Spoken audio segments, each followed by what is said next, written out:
confident. Lay it all on the line, and we'll have your back up front. Tom? All righty, Aaron. Well, we're going to watch it all day long. Now, the Packers won the toss. They deferred to getting the football in the second half, so we're going to see that man right from the get-go. What an extraordinary year. What an extraordinary career it is for the 27-year-old Foley, Alabama native Julio Jones. Already one game this year. Incredibly over 300 receiving yards in one game. You look at it, just 7 weeks into the season, the guy is approaching and could get it here this afternoon, 1,000 yards receiving on the year. He's had a great start. Not many teams can go against him and say that they've done a good job. Eric Weems started his career with the Falcons, left for a short while. He's back. And we are underway in Atlanta. A ton of Packer fans inside the Georgia Dome here on this late Sunday afternoon. Pretty fair quarterback in his own right. 31-year-old Philadelphia, Pennsylvania native Matt Ryan. How about his start, Troy? Well, he's coming off a couple tough games here in the last 2 weeks where late in those games he's had interceptions which have ultimately led to them losing those games. Overall, he's had a nice year. But you talked about it in the open. He's without Tevin Coleman, and so much attention to Julio Jones that Coleman is one of those guys who's awfully explosive out of the backfield. They'll miss him today. Devontae Freeman, their leading rusher, split far to the right, out of the shotgun. Ryan to throw it. And that's Mohamed Sanu, the former Bengal, and that's a first down up to the 38-yard line. Now, they brought in Alex Mack to firm up that offensive line, but some big-time weapons, and already Sanu a quick catch. Yeah, and I like Mohamed Sanu, who you just saw catch that ball, and he came over from Cincinnati. He had a nice career over there, and I think he gives them a dimension as a possession receiver, as we just saw, that helps complement the explosiveness of Julio Jones.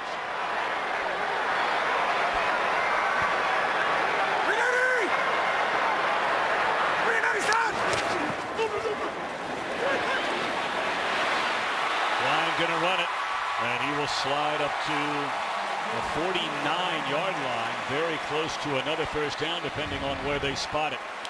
Well, you can bet that the Green Bay Packers are going to pull a lot of attention over to number 11. That's Julio Jones. That's the guy they have to stop in this passing attack. And Matt Ryan, who doesn't run a lot, but when it opens up, he takes it and picks up a nice gain. Fractionally enough for the first down. So a gain of 10 on the Ryan run.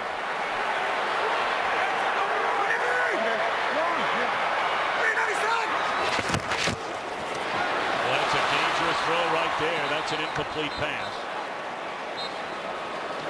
Nearly knocked down. Now this Packer defense, you said it, Troy, you know, they're great against the run with Daniels and company. The secondary is a big question. Well, that is the question, because Mike Daniels, I think he's having a great year, but how much is Atlanta going to try to run the football with a depleted secondary? And right now they've come out throwing the football, and I'm not surprised by that. Demarius Randall just underwent groin surgery. They're without Quentin Rollins, and of course all that on the heels as they stop the run. There's a flag down. But all of that on the heels of Sam Shields being concussed. They're not quite sure when he'll be back. So their top three cornerbacks are out with injuries going into this game today.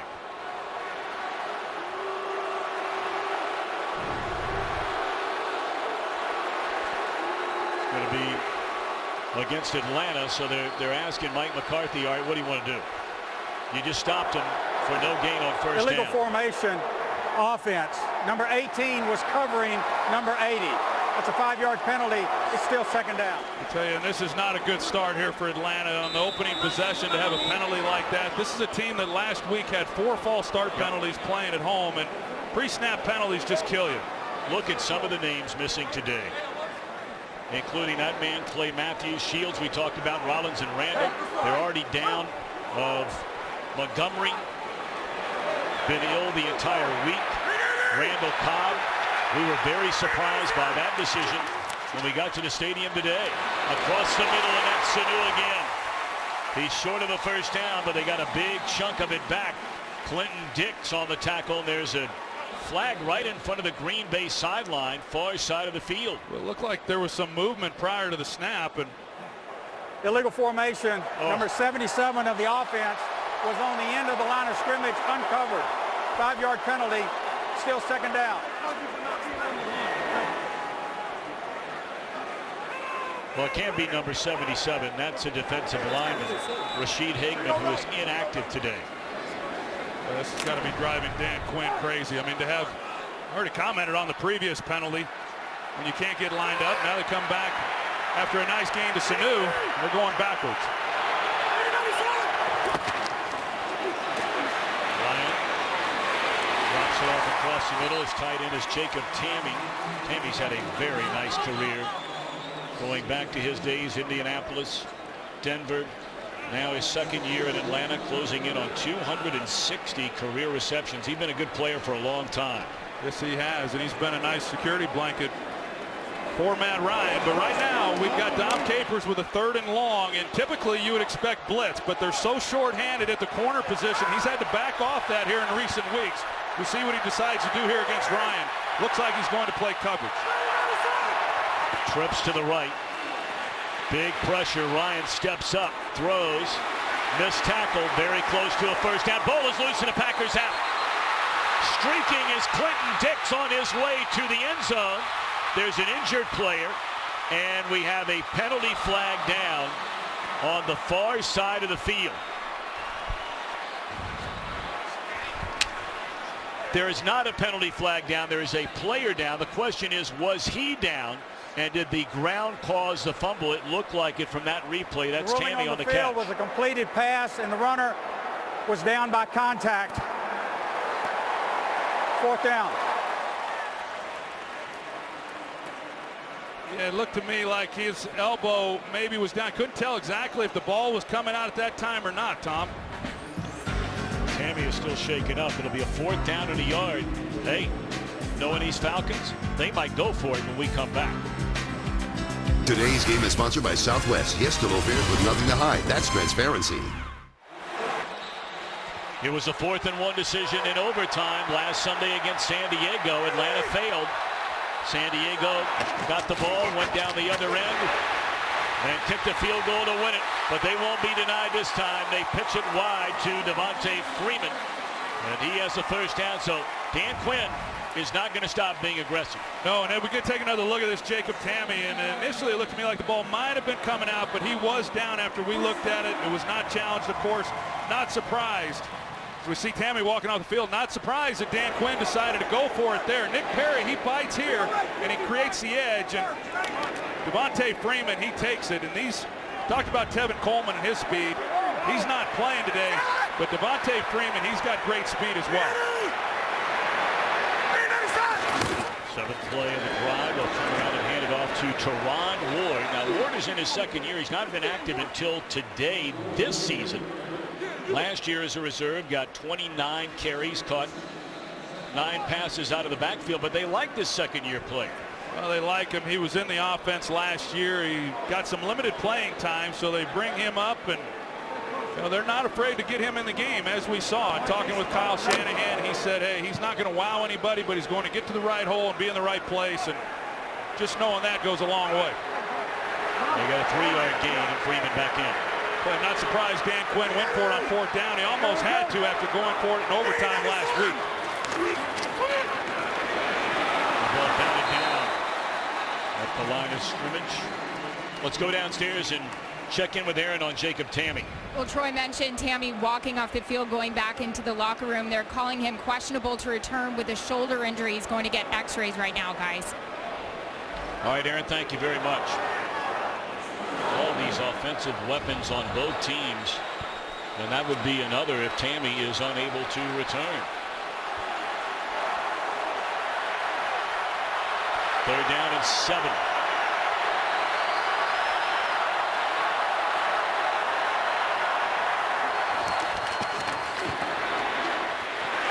Pass caught by Hooper, the backup tight end, and shot down by Dimitri Goodson. Goodson is in there as a starter. with all these injuries in the secondary. Well, Dimitri Goodson, he comes up and he makes a nice tackle there to keep the Falcons from picking up the first down there on 3rd down. But earlier, when they went for it on 4th, the long 3rd down situation, Ladarius Gunner misses a tackle, which kept this drive alive. So a good stop defensively there by the Green Bay Packers. 36-yard field goal try by Matt Bryant, who has a chance today to become the Falcons' all-time scoring leader. And he's now 1 point away from breaking that record, owned by Morton Anderson. Rodgers and company on offense when we come back, trailing 3-0. Today's game is sponsored by Bud Light. Make the right call. Drink responsibly. A lot of youngsters, families here today. We talked about the large contingent of Packer fans. Boy, they love their Packers, no matter where you go. Yeah, they travel well. I know when I was in Dallas, the 2 teams that we would face that traveled awfully well were the Pittsburgh Steelers and the Green Bay Packers. Yep. They do a great job, have an awesome fan base. Cowboys, too, for that matter. Got one booted through the back part of the end zone, and here comes a 32-year-old Chico, California native, first-round pick in 2005, Aaron Rodgers. A team record 39 completions against Chicago in the win last Thursday night. And I went down, I was talking to Aaron before the game. I don't know if Aaron really has, or what his expectations are for this game. And this offense and these skilled players and really what they're about has changed seemingly from week to week. They lose their top 2 running backs. They come into this game thinking they're going to have to, again, rely on throwing the football. Now you're without 2 guys that are such a big part of that. They may have to go back to being a little more balanced, or at least trying to be in this game. Put it in the hands of the one healthy receiver they have. That's Devontae Adams.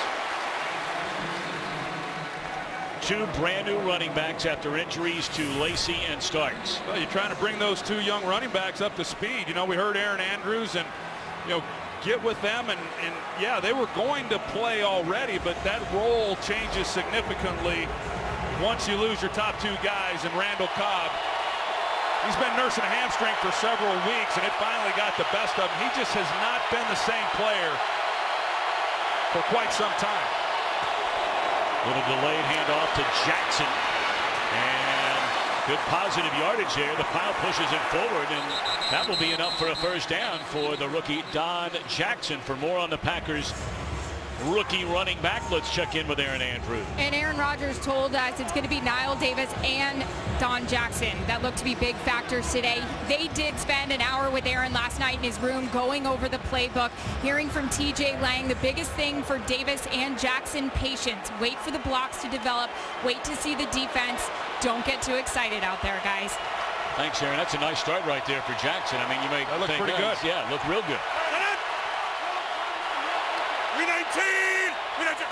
So now they go with Niall Davis. They turn and hand it to him. That's a nice play coming down the line by the veteran Brooks Reed. Well, you think about it, I really believe that they're going to have to show more balance than what they anticipated coming into this game with the injuries that we've talked about. Niles Davis, what's interesting about him is the Packers go out and make a trade with Kansas City for him. The first trade that the Packers have made since 2010. Wow. They just don't do that very often, but obviously they desperately needed one. They went into this season with just 2 running backs on their roster. That's very unusual with Eddie Lacy and James Starks. Then you lose both of them, and you're trying to bring young guys up to speed. That's Niall Davis in motion. Ready, go. Good protection. And down the middle of the field, and there's Jordy Nelson. He's inside the 20 and run out of bounds inside the 10. Nelson trying to shake off the rust from that injury a season ago. He started this year very well, has been very quiet until now. He starts on the left side, but he runs a deep crossing route to the opposite flag, and this is a defense that has given up a lot of big plays in the passing game in their zone schemes. You see Keanu Neal, who he doesn't anticipate that Jordy Nelson's going to keep going. He gets by him, the hole in the zone. Rodgers takes a hit late, but that ball was thrown right on the money in stride. And we haven't seen a play like that from this offense in quite some time. You are not lying. You took the words right out of my mouth. They have been few and far between. Jackson cuts it back to the inside, picks up maybe 2. last week, Aaron Rodgers comes out, he throws it 56 times. In that ball game against the Chicago Bears, over the last 3 weeks, he's averaged 48 passing attempts a game. And they've had to do what they've had to do in order to try to move the football. And it looked coming into this game it was going to be much of the same. I know when visiting with Mike McCarthy, he anticipated 40 to 45 throws in this game. But I think with those young backs, especially some of the runs we've already seen, I'd see if maybe you can't get the running game going. This offensive line, great pass protectors, but they move people out in the run game too. Well, they have Devontae Adams in the backfield right now. Rodgers looked at him initially and throws into the end zone, and that is a touchdown for Jordy Nelson. So for an offense without Randall Cobb, without Ty Montgomery, without Eddie Lacy, without James Starks, without Jared Cook, that's a pretty impressive beginning. Yes, it is. And you're going to see Jordy Nelson. He just finds the hole in the zone, and no linebacker picks him up. And Aaron Rodgers, he didn't have to escape the pocket. You leave the pocket to buy yourself some time, let your receivers work the middle of the field, and he finds Nelson for the touchdown. He's already got more catches today than he had all last week. The opening possession has been money in the bank for these Packers. That's 4 touchdowns to go along with 2 field goals on their first possession of the game. The home run ball to Nelson put it all on the tee. And they cap it off. Rodgers to Nelson. 7-3 Pack. Today's game on Fox is sponsored by Bank of America, by Taco Bell's Rolled Chicken Tacos, and by Chevrolet. More 2016 J.D. Power Dependability Awards than any other brand. Well, the last time these two teams got together, it was a wild one up at Lambeau Field. There you see that drive took just 6 plays, 75 yards, 58 of it on the pass to Nelson. Well, when you talk about the Packers and them not scoring a lot of points, you know, on average, it's because they haven't had a lot of big plays. They get a big play, they come away with a touchdown. Weaves off one bounce. Still on his feet. And returns it close to the 30-yard line. America's game of the week off to a quick start. Rodgers leads the Packers on a touchdown to Nelson. Falcons D looking for answers early on. Atlanta's second possession on offense. First drive stalled inside the 15 and led to a Matt Bryant field goal. So Matt Ryan on first down. Crossing pattern, first catch of the afternoon for Julio Jones. Let's go back to that long one to Jordy Nelson. Well, here's Ricardo Allen. They're going to run Jordy Nelson on the deep crosser, and then they bring him up on the dig route, and it puts Ricardo Allen in a real tough position because he's got to play the deepest guy. He just doesn't know initially who exactly that's going to be, anticipating 2 verticals up the seam. That's how Jordy Nelson gets open, and then here's the touchdown. And like I said, Jordy Nelson just 1 reception in that win against the Bears last week, but he has a nice start to this game with a big play that helps set up that touchdown to himself. Jones a gain of 11 on first down. They go back to Jones again, and he shakes a couple of tacklers, and he has another first down into Packer territory to the 47. Able to slip away from the rookie linebacker Blake Martinez. Well, this Julio Jones, I said it coming into the game, I think he's the best in football, and he's got unbelievable strength and speed. There's nothing that he can't do. And the thing that I like the most in visiting with Matt Ryan about him, just as far as the type of guy he is, he says that he's the most unselfish player that he's been around. You don't hear that very often about a lot of superstars in this league. Especially wide receiver. You played with some of them, didn't you? I know! Great protection. Looking down the field in the end zone, and it is a touchdown! Taylor Gabriel. 47 yards. How about that? Kyle Shanahan talked about it and said Tyler Gabriel is one of the guys, young player, that can blow the top off the defense. And You see the job that he does getting down the field, Demetri Goodson, but Matt Ryan has to put this ball perfectly and allow Gabriel to go get it. The coverage really was not that bad. You see the throw here from Matt Ryan, and he has to split the two defenders. He makes a perfect throw, beating the ball with Clinton Dix.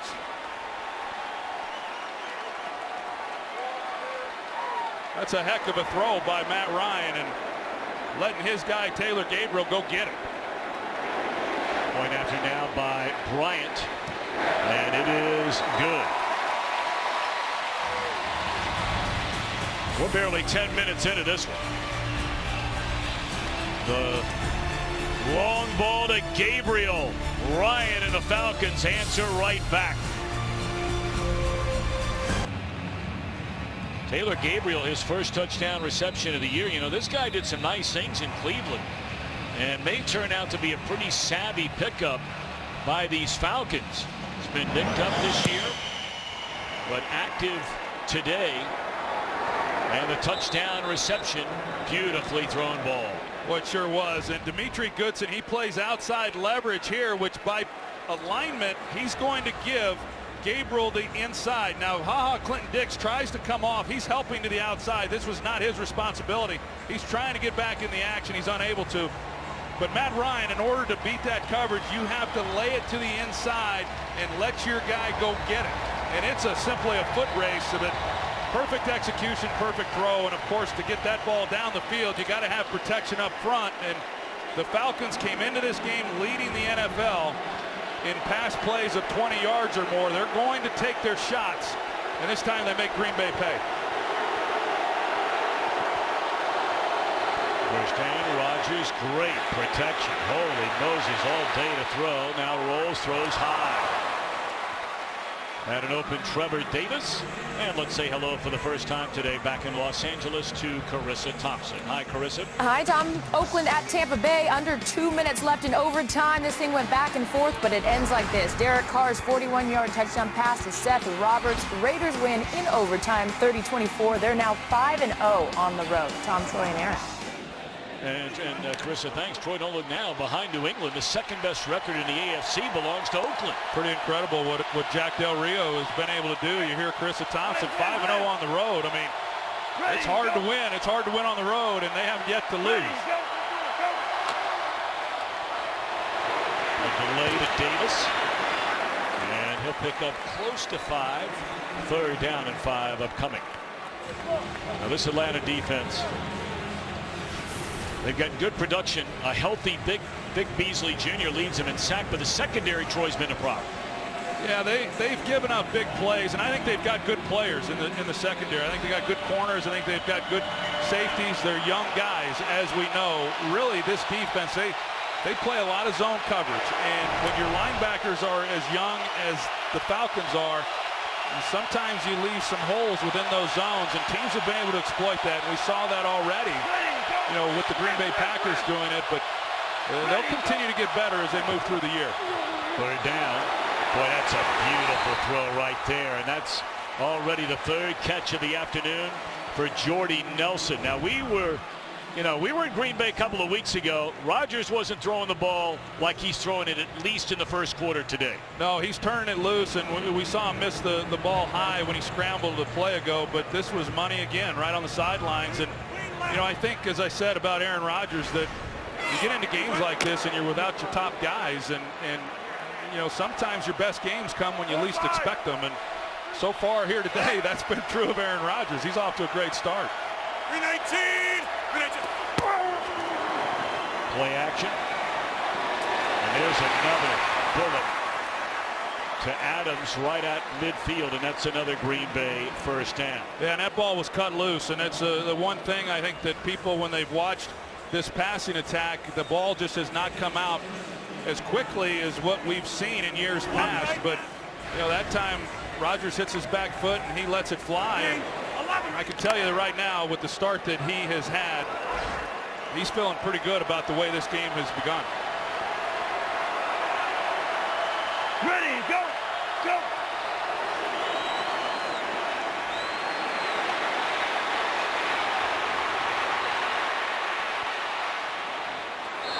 sneak that one in there.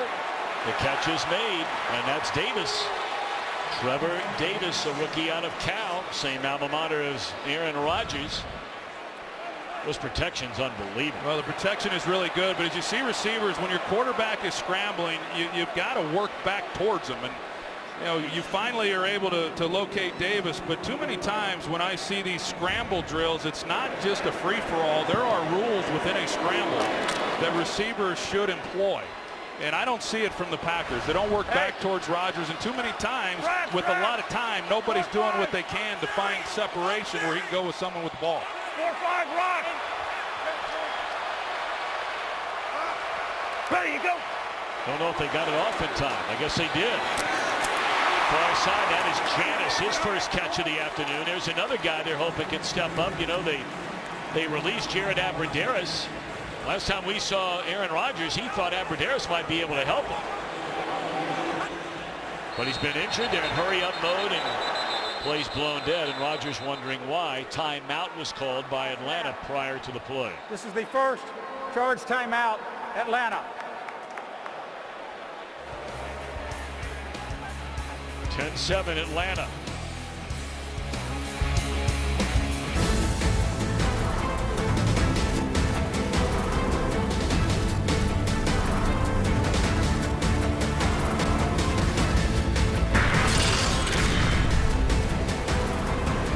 To America's Game of the Week here on Fox. Derek Carr leading the Raiders to a 6-2 mark. Tom Brady, wow, just running it up on Rex Ryan and the Bills, and over 500 passing yards for Cousins in a tie over in London for the Redskins and Bengals.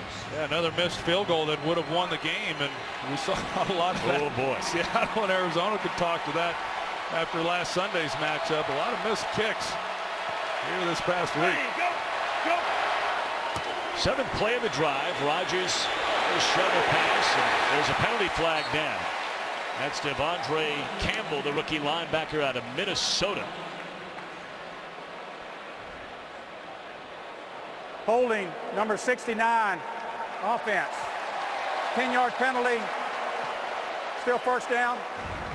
Well, that's left tackle David Bakhtiari, but here's Devondre Campbell, and see, he's got great speed. Really, both these rookie linebackers that they drafted this year have great speed. Hard to outflank them. It was a screen the entire way. See the hold there by Bakhtiari. But this defense for Atlanta, 6 guys, 6 starters of the 11 first or second year players. And it was a defense that in 2014, the year before Dan Quinn got named the head coach, was worst defense in football. So last year they got it back to respectability. They've had some growing pains this year, but he is slowly getting the personnel that he wants. He wants fast, flowing defenders that play physical and aggressive, and slowly but surely he's getting those guys in here. Ready, go. Another pre-snap penalty. This one will be on the other tackle, Balaga. Full start, number 75, offense. You know, the other part of that, penalty, Troy, still second down. not only all the changes and all the youth, but you go back to Devondre Campbell, rookie.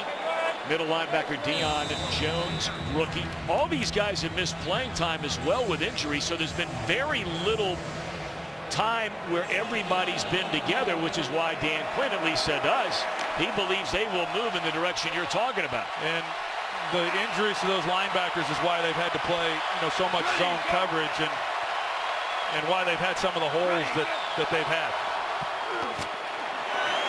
Adams inside the 30, and another big play for an offense that those have been few and far between this year.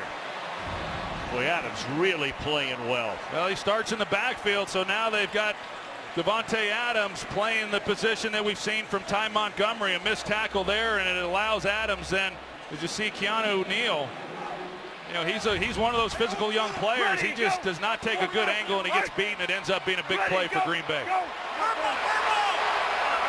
Ready, go.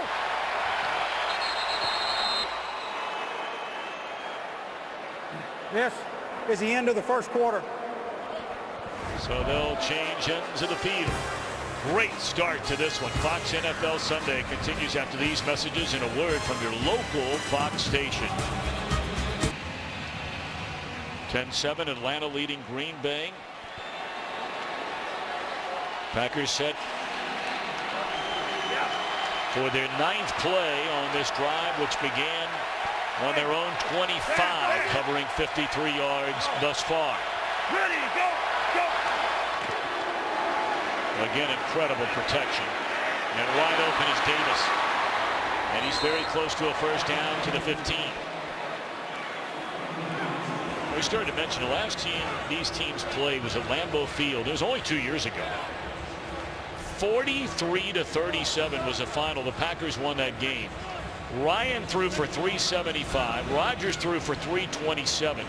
Julio Jones set a franchise record until this year with 259 receiving yards, and Jordy Nelson went for 146. So the 259 yards by Julio Jones certainly got Dom Capers' attention coming in this game. That's Devontae Adams. He's coming off the best game of his career against Chicago. 13 catches, 132 yards, and 2 touchdowns. I mean, this was as good as it gets. Snow coming down, cold at Lambeau. Ryan and Julio hooking up 11 times for 259 yards and a touchdown. But Rodgers and the Packers came out on top. And we've seen Taylor Gabriel. He had the touchdown, but typically when you're talking about the big plays of the Atlanta Falcons, they're going to Julio Jones, number 11. So to have someone complement that deep threat, that's big for Atlanta. That goes to Davis, who had his first career catch a short while ago, and now he's inside the 5-yard line.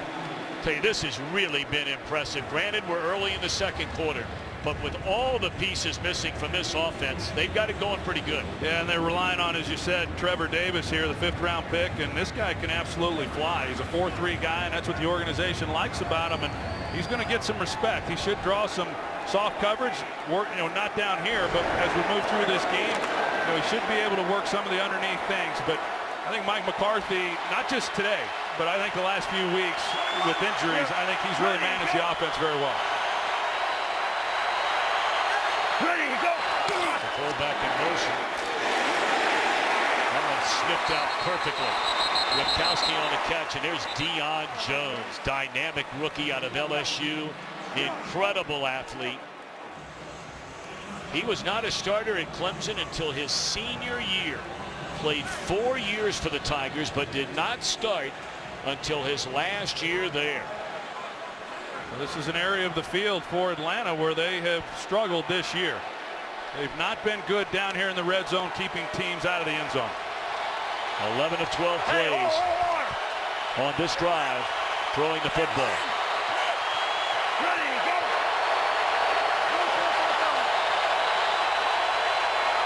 Ready, go. Trying to thread the needle again to Nelson. Jones there to break it up. One of the real nice moments in this season. Let's go back to this play a minute ago. He's just trying to uncover Nelson with the ball and good coverage underneath from the linebacker talked about earlier, Deion Jones. Well, Jones, a young fellow, grew up in New Orleans, and his family was forced to move after Katrina earlier this year when they played in New Orleans. He had a touchdown on a 90-yard interception return in front of friends and family. 3rd and goal, and Rodgers throws to the end zone, and that is a touchdown. Geronimo Allison just brought up. After a great preseason, they had to turn him loose. They activate him this week off the practice squad, and Geronimo indeed.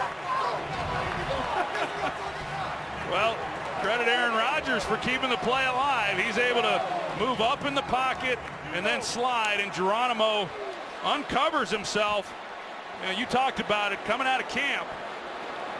They kept 7 wide receivers. He was the 8th, and so he got released. He got signed this week to replace Aberderis. He just got himself a touchdown. Oh, can you imagine? Can you hear Packer fans? What a great name, Geronimo. Today's game on Fox is sponsored by Nissan, innovation that excites. By the Blue Cash Everyday Card from American Express. And by the new Bacon King sandwich, only at Burger King. The Jimmy Carter Presidential Library and Museum, located right around 2 miles from downtown Atlanta.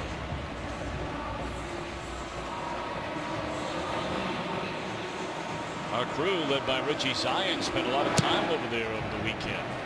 Said it was great. Put it through the back of the end zone. There's a penalty flag down. I think it's offsides against a kicking team. Looked like somebody started too early.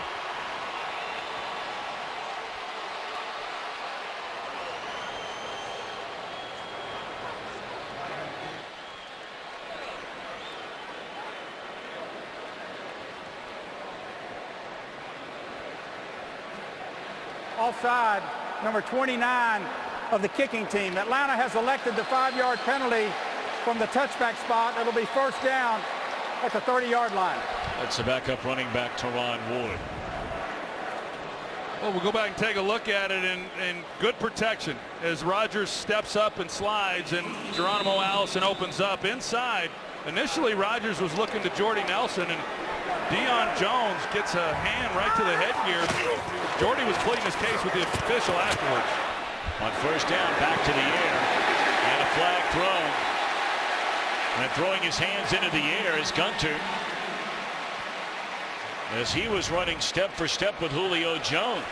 Let's take a look at it. There's double coverage, and I didn't see much there. I think is where the ball was thrown. If anything, maybe it's on Julio Jones, but I didn't really see much there number from 36 Gunter. defense. First down at the spot of the foul. Julio Jones hasn't been getting a lot of those calls the last few weeks, and Dan Quinn has been upset about it as you take a look at a couple of those when calls could have been made for defensive pass interference, and this time he does get the call, but I think it was a bad one. I didn't really see much there. I don't know about you, Tom, but I thought Gunter was running with him, and if there was any contact initiated, it was from Julio. It's a 24-yard penalty. That's powerful running there by Ward. And that's close to a 10-yard gain. Game 5 tonight. The Indians trying to close it out. Looking for their first World Series title since 1948. John Lester trying to keep the Cubs' hopes alive. That's tonight after football on Fox. Ryan to Sanu. And he appears to have another first down to the 25-yard line. This may turn into a shootout like that game in 2014. I mean, the way this first half has gone, both these offenses have been able to move the ball, and of course we expected that from Atlanta. They've been doing it all year. And again, it's Ward.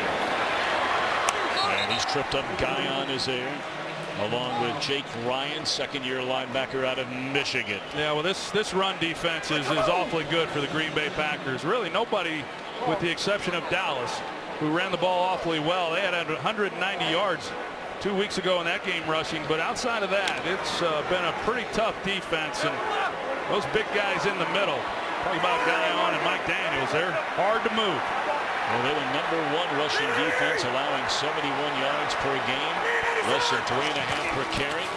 They'll try and run it again. Little delay to Freeman, and again, there's that Packer run stingy, swarming defense led by Ryan and Micah Hyde. Yeah, and then let's not forget they're without Clay Matthews too, and one of the reasons they've been so good in run defense is they do a good job setting the edge. Now this time you're able to see him get out on the edge. Freeman's able to, but the pursuit inside out from this Packers defense is exceptional. The effort that you see from them is incredible each week, and there's Clay Matthews, who he's been battling hamstring issues really pretty much throughout his career, but they desperately miss him, no question. Of course, he'd had a chance to play against his cousin today. The left tackle of the Falcons is Jake Matthews. So third down. Ryan steps up. That's Jones, and that's excellent coverage and an excellent tackle made by Ladarius Gunter. So out comes the field goal unit. Well, it looked like Gunner may have gotten away with a little something there, or the tug on the jersey, and so they gave Julio one, and then they didn't catch him on that one, so evened up the score. But the Packers now a couple different times on these possessions have gotten the Falcons into 3rd and long, and Dom Capers has played coverage, and they've made key stops and enforced Matt Bryant on the field for a field goal. Bryant now the all-time Falcons leader in points scored. Today has passed Morton Anderson, and this one from 40 out is right down the middle. Gunter saying, well, you got one, I got away with one. Both quarterbacks off to spectacular starts so far today.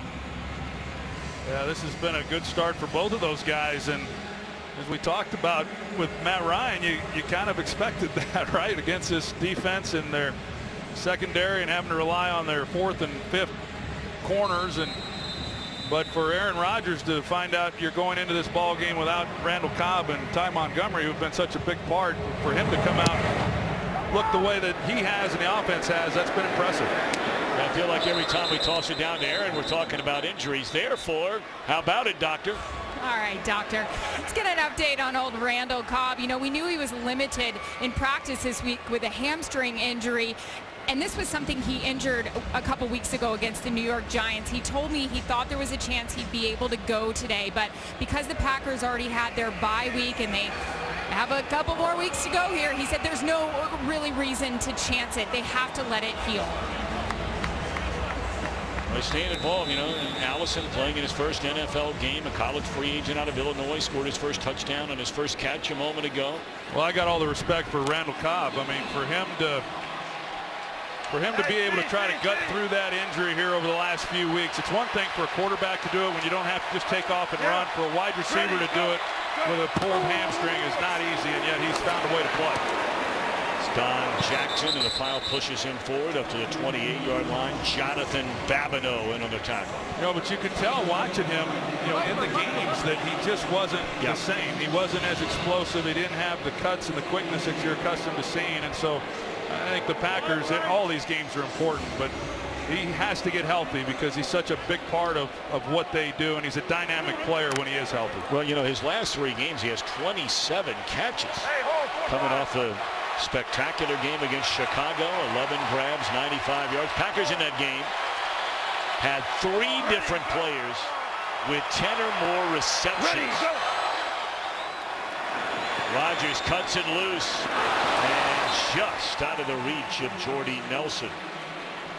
Well, we talked about the job that Mike McCarthy has had to do here in the last few weeks with so many injuries. And in this game, you know, we've seen Ty Montgomery and Randall Cobb in that backfield position today. We just saw in that last play Richard Rodgers. He starts in the backfield. Prior to that, Devontae Adams. So they have come out with 4 wide receivers, 1 tight end, 5 wide receivers, and no backs. And they've employed the players in those positions in the backfield like they have. Richard Rodgers is the one back here now. But he's pulling out everything to try to give this offense a chance. Packers 2 of 2 on 3rd down so far. Rodgers flushed out, keeps the play alive, but now he's down at the 19. That is Vic Beasley Jr. 7.5 sacks for the #1 pick a year ago. Courtney Upshaw forced Rodgers right back into Beasley. Yeah, he's the one who got the inside pressure because had Rodgers had time in the pocket to step up, he's got an open man. I believe it was Jordy Nelson who's walking across the middle, but Upshaw gets a direct path, and Aaron Rodgers had no opportunity.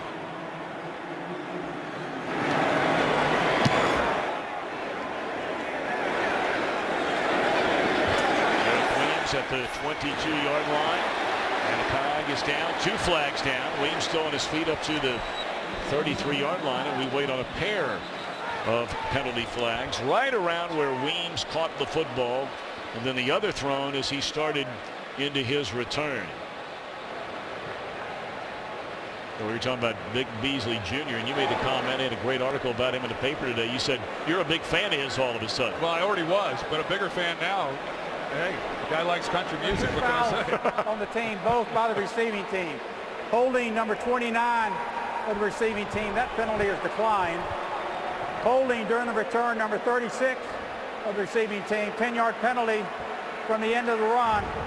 Excuse me, end of the spot of the foul. First down. Well, there's one of them.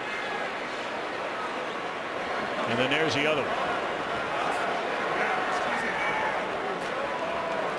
And there's Beasley trying to get up. And Rodgers didn't like that. Didn't look like very much.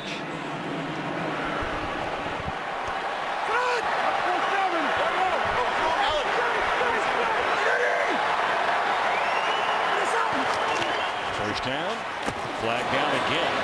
Freeman after maybe a gain of 2.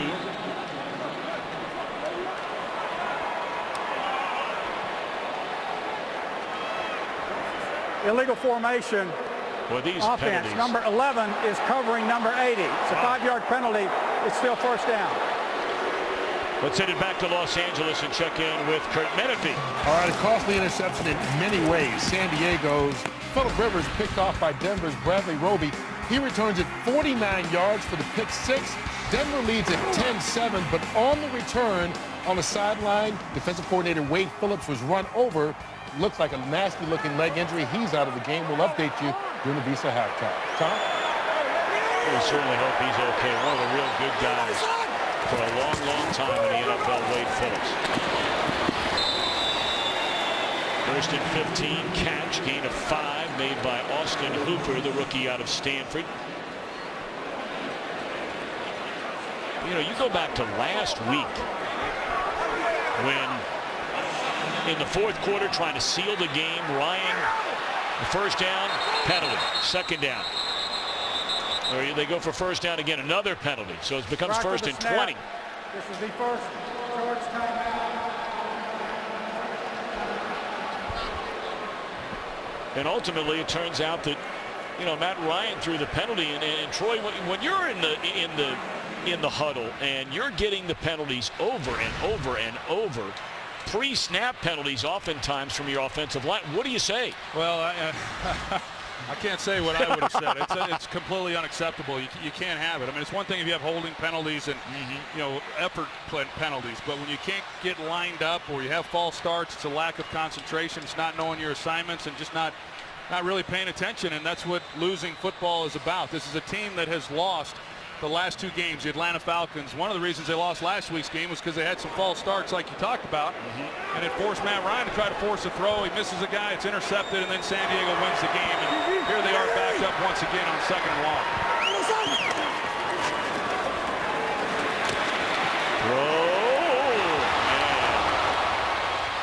Well, you talked about that cliche threading the needle. That's what Ryan did there. I'm not even sure Jones knew that ball could get to him. Well, you see the release and the quickness, and Ladarius Gunner, he's just trying to hold on for his life. You know, he is getting help. As you see, you've got safety help over the top.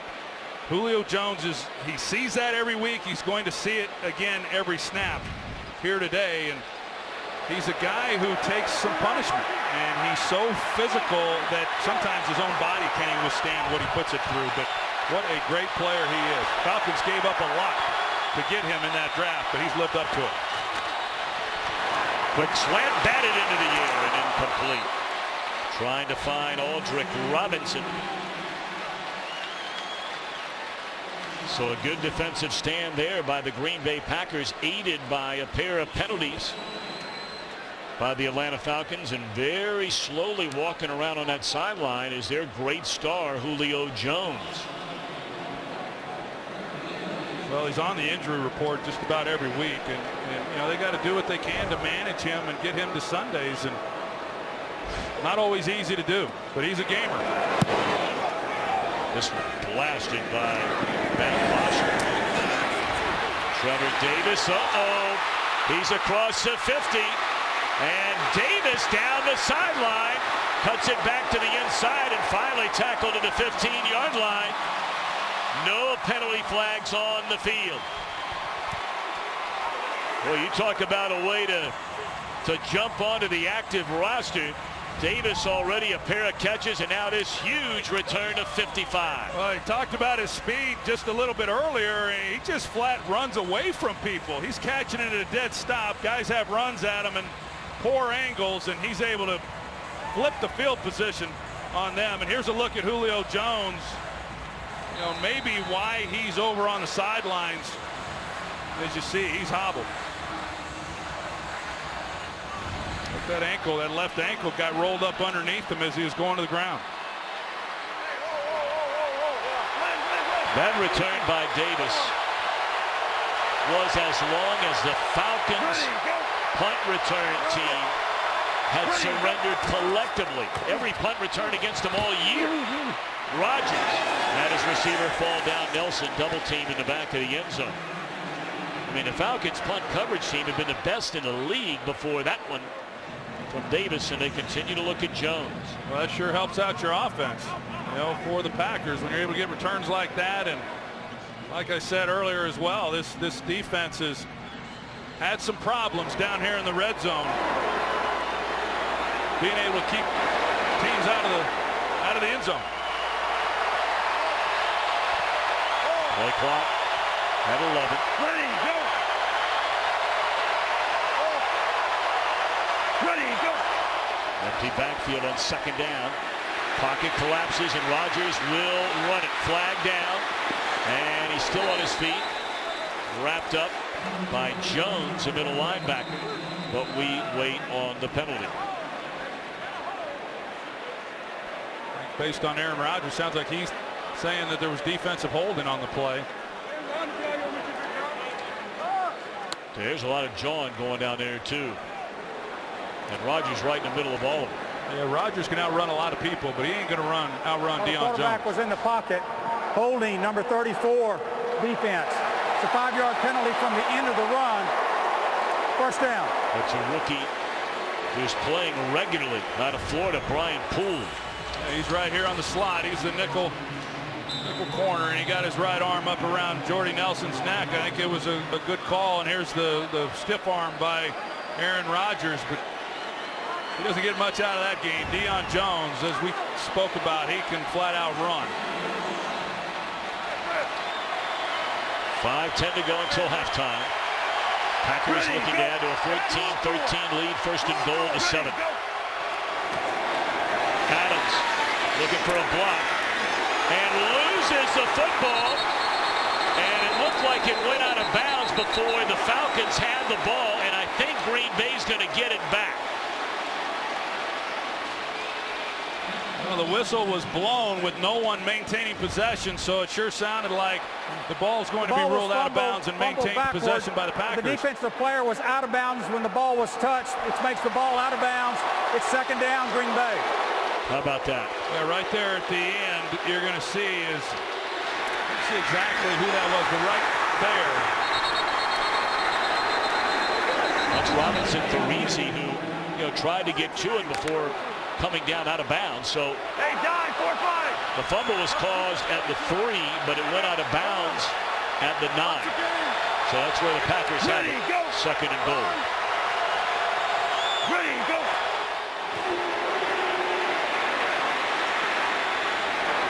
Rodgers asking Davis to come back and get it, and that is a touchdown. What a throw by Rodgers on the run. He's already had his first catch. Davis started this drive with a big punt return, and he ends it with his first career touchdown. Well, this is what we got used to seeing from Aaron Rodgers. That ball's perfectly placed on the pylon, and he lets his guy go get it. But you get an upfield rusher from the defensive end, and Rodgers slides up and then out. We've seen that over and over and over. It's his signature move as a quarterback. Step up, slide out, buys him some time, and throws a dart for the touchdown. And of course, they're making sure that Davis came down cleanly with the ball. They've already looked at it. Well, he set it up with that return, and he finishes it off. We saw the Packers 2 weeks ago when they were roughed up by Dallas, and Aaron Rodgers did not have a good game. At least through nearly a half today, he has been money in the bank. Today's game is sponsored by Miller Lite, the original light beer. Well, what a start to this one for Aaron Rodgers and the Green Bay Packers. Missing just huge, important parts of their offense. Randall Cobb, Ty Montgomery, their tight end, Jared Cook, both running backs. But the big story right now is when we come back, is Julio Jones able to come back into the game? We'll let you know in just a moment.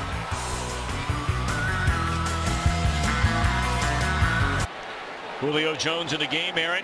Yeah, and you can see him stretching out the right knee. There was a lot of conversation with the athletic trainers and doctors about the outside of the right knee. They checked him out. He's been limping and stretching, but he's still out there, as you see, Tom. Well, Aaron's been all over it, and there's been a lot going on here in the first half of this game. Ryan looking to his left, connects out of the backfield with Devontae Freeman. You know, people forget Freeman rushed for over 1,000 yards last year. He also had 73 receptions. No, he's a good receiver, as is Tevin Coleman, and that's how they utilize these guys, and they're able to take advantage of some of that underneath coverage. He's banged up coming into this game with a hip injury of his own. Looking one way, comes back the other way to Hooper, the rookie tight end. And that's a first down up to the 49-yard line for Austin Hooper. Well, we haven't seen a lot of this, but Dom Capers this time, he does bring extra rushers, and they're able to get home and force the ball out of Matt Ryan's hands. So he mixes it up there, but for the most part, with the depleted secondary, he's had to back off doing some of the things that typically you'd see him do. Fake it to Freeman. And that is read beautifully by Jake Ryan, as he stayed with Hooper all along, and there's a penalty flag on the play. Personal foul, roughing the passer, unnecessary late hit, number 95 defense, 15-yard penalty, first down. That's Dayton Jones, who's coming off his most active game of the year against Chicago. Silly. Yeah, I couldn't tell if it was really too, you know, he drops the crown of his helmet, but I didn't see real contact from the helmet. It was more shoulder, and I don't know if they're saying that it was just late or that it was more to the head and neck area. I don't know. It didn't look like much to me, but the ball's out. They're going to give the benefit of the doubt to the quarterback.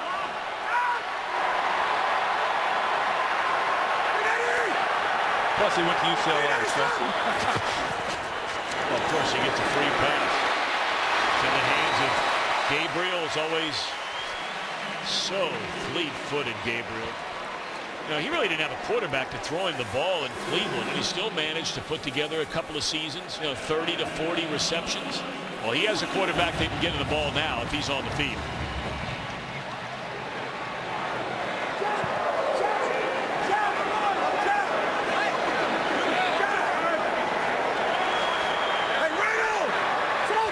So Jones at the top of your screen, they're going to run it.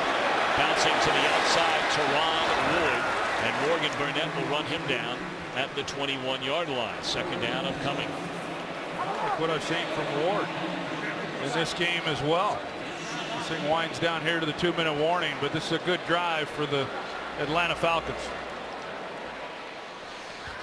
So we've reached the 2-minute warning of a very exciting first half. You're watching America's Game of the Week on Fox. Follow your favorite team all season long. Go to iTunes.com/NFL. Now, we showed you the one play we thought Jones may have been shaken up on, but Troy might have been earlier than that. Yeah, this was a play that happened even prior to the one that we showed, and you know, could be a cumulative effect. That, like I said, he's a physical guy. He's not 100%. Not many of these guys are, but him especially coming into the game. But he's been hobbled a little bit, clearly. How about the day being put together so far by Austin Hooper? He had 6 catches this entire season, and he has 4 so far today. You can see what the play action does here, and it opens things up. And there it gives him the lane to get the ball into Hooper.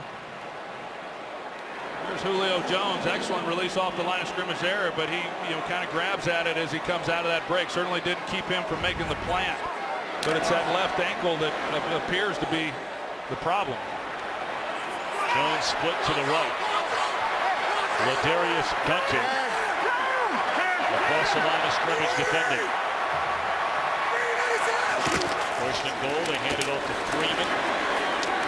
And Ryan there to wrap him up. Second and goal. 1 minute to go here in the second quarter. Falcons have 2 timeouts left. I'll try to wind this thing down. I know visiting with Kyle Shanahan, he talked about the importance of continuing to stick with the running game even if they weren't having a lot of success. They don't feel they can hold up in pass protection if they abandon it completely. There's a shot of Kyle Shanahan, who I think does an outstanding job. Of course, he learned a lot of what he knows from his father, who I think is one of the great offensive minds as well. But they've run the ball well when they've run it, but that was just the 7th rushing play for the Falcons. Freeman looking for daylight and finds the end zone.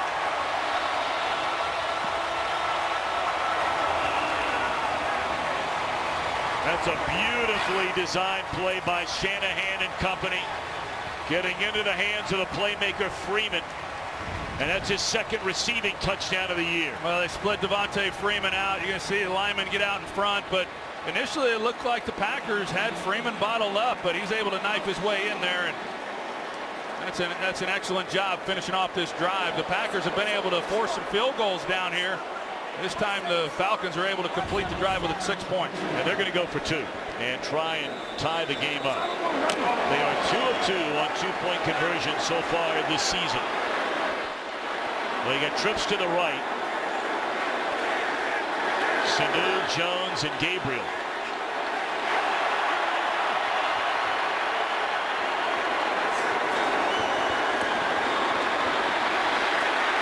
And the ball is loose. Recovered by Atlanta. Looked like Julius Peppers stripped it away. Boy, it looked like Ryan had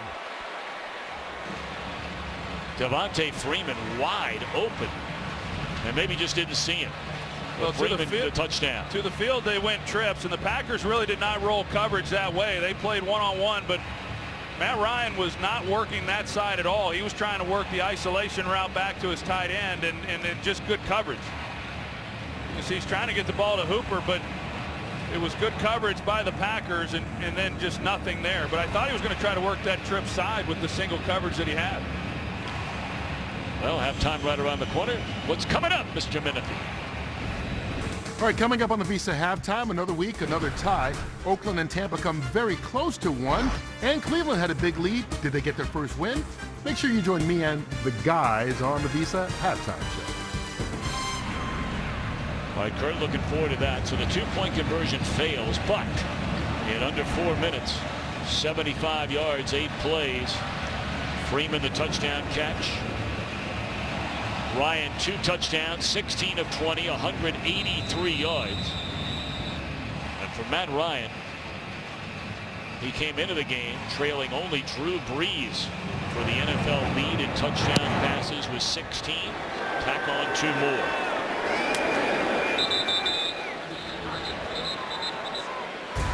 Final round of the FIFA World Cup qualifiers kicks off when bitter rivals, the United States of America, take on Mexico. Coverage begins November 11th, 7 Eastern on FS1, or watch it live on Fox Sports Go.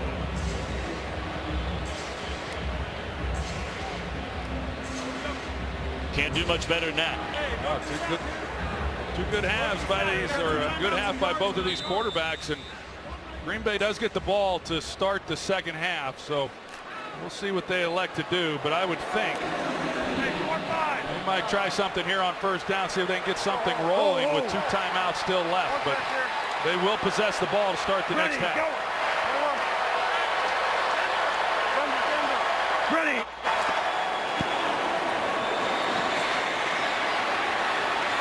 Rodgers going to run it. He's got a lot of room.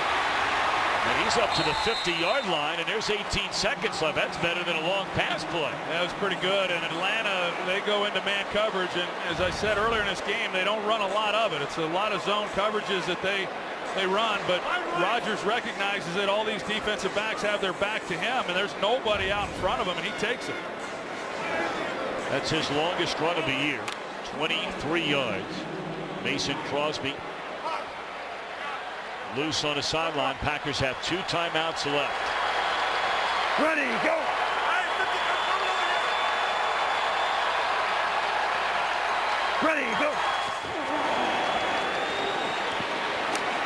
Across the middle, and it's juggled and then hanging on is Nelson. They'll call a timeout. Down to the 30-yard line, 8 seconds remain. About that catch. Stick a fork in it. They rushed 3, and so Rodgers has some time. I couldn't tell if there was a hand on it by Trufant or not. I don't think so. I think it just kind of got up on Jordy Nelson, but he sticks with it. Great concentration, being able to haul it in. If he's able to catch that on the run clean, he had a lot of field out in front of him. All right, Troy, let me ask you now. You have 1 timeout left. You have less than 10 seconds. What are you thinking here right now? Well, you want to try to pick up some more yardage out of this, but you've got a timeout left, so you just got to know Aaron Rodgers, and he does, that the ball's got to come out quick.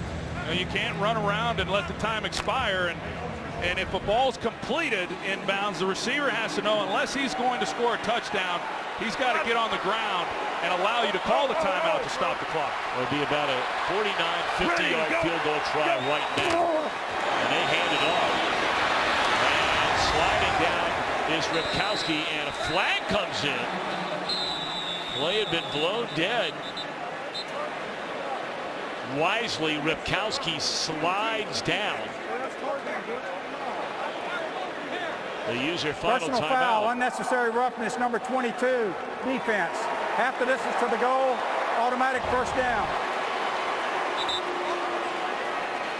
Now you see Ripkowski, he does go to the ground and he's trying to give himself up, and Keanu Neal, he comes in after the fact, leads with his shoulder to the head, and that's what drew the penalty.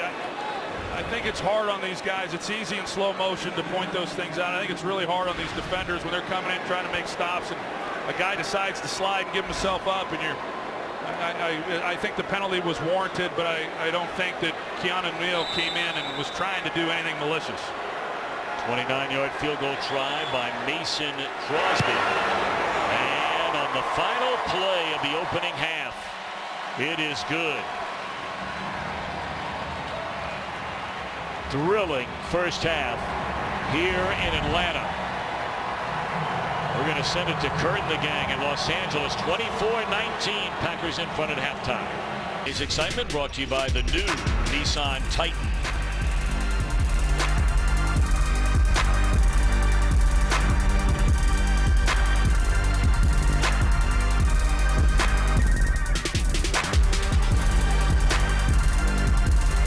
By the new Nissan Titan. Back alongside the Hall of Famer Troy Aikman and Aaron Andrews, Tom Brenneman. Now the Titans at quarterback, 2 of the best, Packers and the Falcons, talking about Aaron Rodgers and Matt Ryan, and especially, not to take anything away from Ryan, but we talked about at the beginning of the game with so many weapons missing, this has been an incredible first half of the Green Bay offense. Well, I don't know what anyone was expecting, but I certainly didn't expect that kind of performance from the Packers offense because of the injuries. Aaron Rodgers found 7 different receivers in that first half, spread it around, got Jordy Nelson involved, big plays down the field, only handed the ball off to a running back on 6 plays. And Aaron Rodgers, who scrambled twice, outrushed all of them combined. So a heck of a first half by the quarterback, who was a little uncertain as to what exactly was going to occur out here without so many of his weapons. But that was a good half for him, and it was a good half also for his counterpart, Matt Ryan. Matt Ryan, 2 touchdown passes. Rodgers, 3 touchdowns. Not a single interception. Out to the 25 comes Rodgers in the pack, and we check in with Aaron. And I have to be honest, with all these injuries, I haven't seen Green Bay happy in quite this time as they left the field. Aaron Rodgers was pumped up. Mike McCarthy was smiling. He said he was very happy with the way the offense spread out the field. Loved the protection by the offensive line, but said we have got to run the ball here in the second half. Dan Quinn defensively told me, with Aaron Rodgers feeling this good and looking this hot out there on the field, he said we have got to get some turnovers. All right, Aaron, thank you so much. Those are the numbers on Rodgers. Mentioned the 3 touchdowns, the 2 runs, and the big one there, the final drive of the half, which led to that field goal, and thus a 24-19 advantage. Well, if you come into a half hoping for turnovers by the Packers, that's a lot of wishful thinking on most afternoons. They do as good a job as anybody year in and year out protecting the football. Aaron Rodgers with just 4 interceptions on the season. Ready, go. Great protection again. Outstanding coverage by Robert Alford on Jordy Nelson. Alford is just a spectacular athlete. 4.3 40, has a vertical leap of better than 41 inches. You talk about strong at the combine. I mean, for a guy that weighs 185 pounds, he ripped off 17 reps of 225 pounds on the bench press. Well, they drafted those two corners back in 2013. They got Alford in the second round. They drafted Trufant in the first. And those are two guys they believe are cornerstones for this defense and what Dan Quinn wants to do. They chase Rodgers, and he dives forward after a pump fake. Short of a first down, depending on where they will spot. It looks like the 33, so they'll be 2 short of a first down. Third down coming up. Well, you see Aaron Rodgers once again taking off running, and as I said, he outrushed all the running backs combined. And Mike McCarthy said that they have to run the ball. Well, part of that's calling running plays because they only had 6 of them there in the first half. Well, they're going with Niles Davis and Don Jackson. They're facing Lacey and Starks. 3rd and 2. Into the hands of Davante Adams, and that's enough for a first down. Good coverage there by the rookie Poole, but they didn't need much. No, it was good coverage, and it was good timing from Rodgers to Davante Adams. And I think this is one of the areas where Davante Adams has really grown as a receiver. His route running has improved dramatically here in his 3rd season. And I thought last year watching him, he was not a very disciplined route runner, but most of it really had to do his struggles with just not being healthy. And I know you talk to anybody in the organization, they're really pleased with him and feel he has improved, but primarily because for the first time in a long time, he's healthy. He had the concussion against Dallas, but he came back in a big game against Chicago, and that's Ripkowski, so they call the running play. And the big fella who only has, 2 carries today, that gives him 8 all year.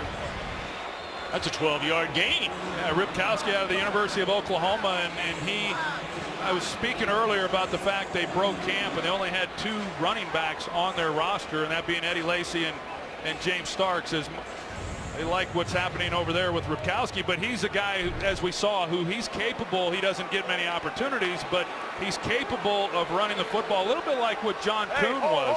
In fact, Ripkowski beats Kuhn out for the roster spot, but Kuhn was that type of guy too, very versatile. Ready, go!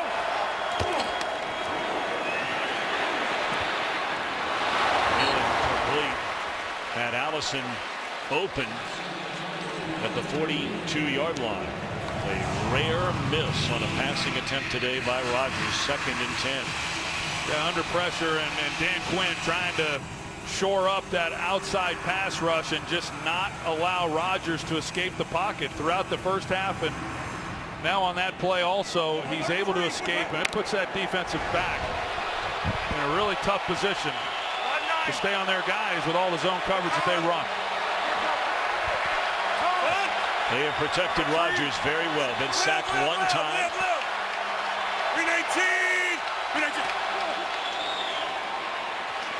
Getting rid of it quickly into the hands of Adams, and oh, what a tackle right there. That could have been a huge gain. Keanu Neal. Well, there for a minute it looked like Davante Adams was going to break this tackle. Keanu Neal comes in and tries to punch at the ball as he comes in to make the play, and was able to get Davante Adams to the ground. So right now, big 3rd down here for this Atlanta Falcons team. They give the ball with not much time in the half, and they give up 3 points. And to keep from giving up points on this drive, this is going to be a big play. 3rd and 6.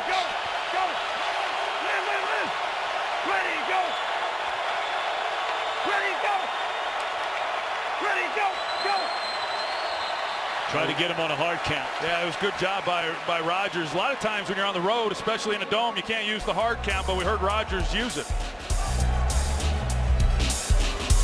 Today's game is sponsored by Southwest. Yes to low fares with nothing to hide. That's transparency. By the all-new 2017 Ford Super Duty. This is the next level.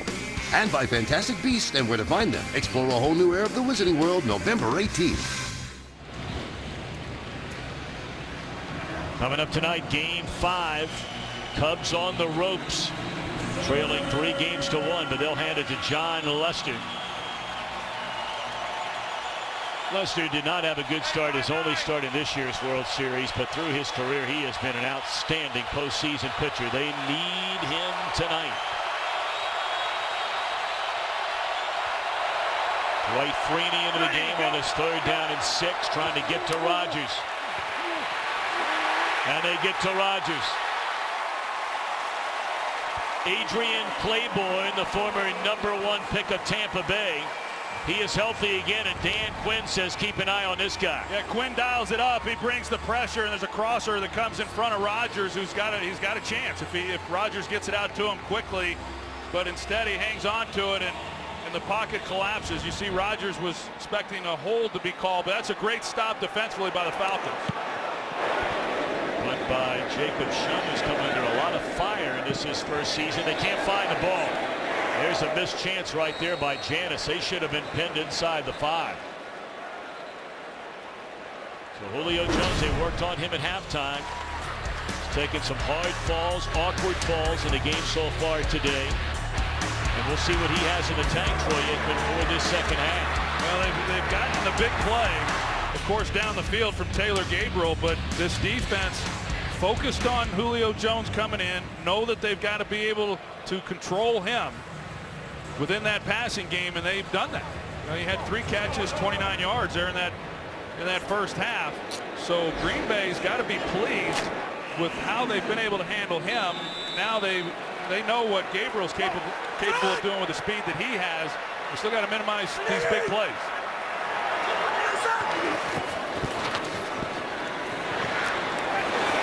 Ryan tries to force it in there.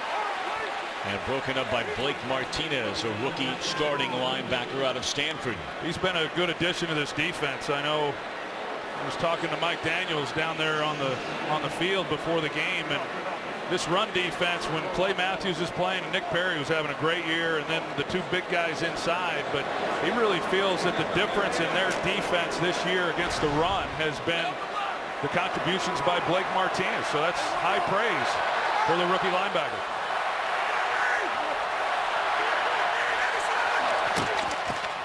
Into the hands of Mohamed Sanu.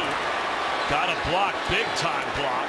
Still on his feet, and he's up to the 26-yard line. I tell you, Austin Hooper is really having a nice game.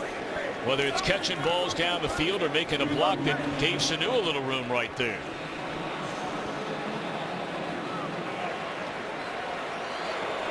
He's played in every game this year, but has not been as featured as he is today. Yeah, Hooper, one of those young players that they're relying on, and maybe got away with a hold there on Micah Hyde, but he's a versatile guy. He's primarily a receiver, but he's gotten better as a blocker.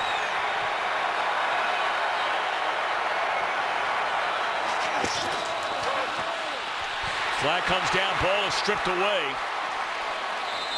It looked like Dayton Jones, who had that penalty earlier in the game, knocked it out of the hands of Ryan. It's recovered by Atlanta, but I think, well, we do have a flag, and Jones may have started too soon. It looked to me like he did, and they're going to get together and talk about it, but it sure looked to me like Jones was early.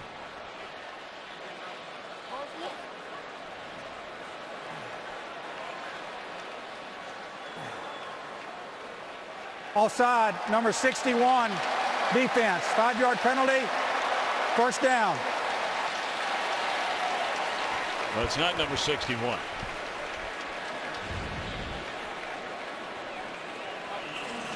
Yeah, that's a long snapper. I think maybe 51, Fackrell. Yeah, I think they could have got Fackrell or Dayton Jones on that call. That gives them a 1st down. It would have been a 3rd and 5. So you don't make them earn it. And on 1st down, a gain of a little more than 3 by Freeman. Freeman, the 103rd pick in the 2014 draft, had just a big breakout season his 2nd year. Ryan finds Taylor Gabriel, and that's a 1st down up to the 45. That is the blown assignment there in the middle. that opens up that lane then for the easy completion.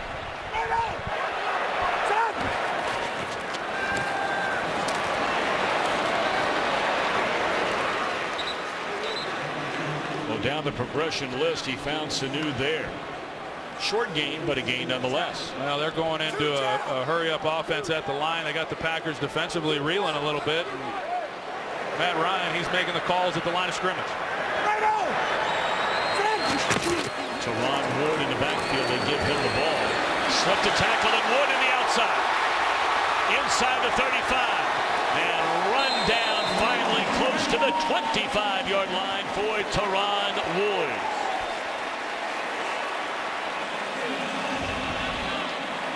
See in the hole, Blake Martinez, he comes up and he's got a chance, but that's an awfully good move in order to make him miss, and then he finds a crease and he's off and running. So it's another big run for the Atlanta Falcons. And they'll put it in the hands of Freeman on a first down carry. Again, Atlanta without Tevin Coleman, part of a dynamic duo. And Atlanta, they've been doing this all year long. Big plays. Well, and that's why they're so explosive offensively, and they're doing it without Tevin Coleman. You know, Kyle Shanahan says he's the fastest running back that he's ever been around. Just a really explosive guy. And Devontae Freeman, he's no slouch either. I mean, they got a great 1-2 punch. But the big plays is why the Falcons lead the league in scoring offense. Good running room, and that's a first down to the 15-yard line. You know, you look at these two backs when they have Freeman and Coleman coming through the first 7 games of the year. They had combined for over 1,200 yards and 9 touchdowns. Well, they're getting some good movement along that offensive line, and Devontae Freeman and Ward, they're finding the hole.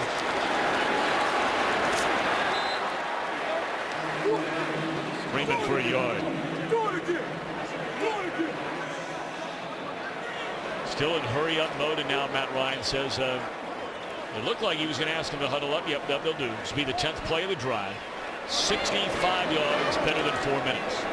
It's been a good drive. They've done a good job of mixing it up, and even at the line of scrimmage in the no huddle, they were still getting runs called. So Matt Ryan, he's done a good job on this possession of keeping things balanced, mixing it up, and Packers have been on their heels.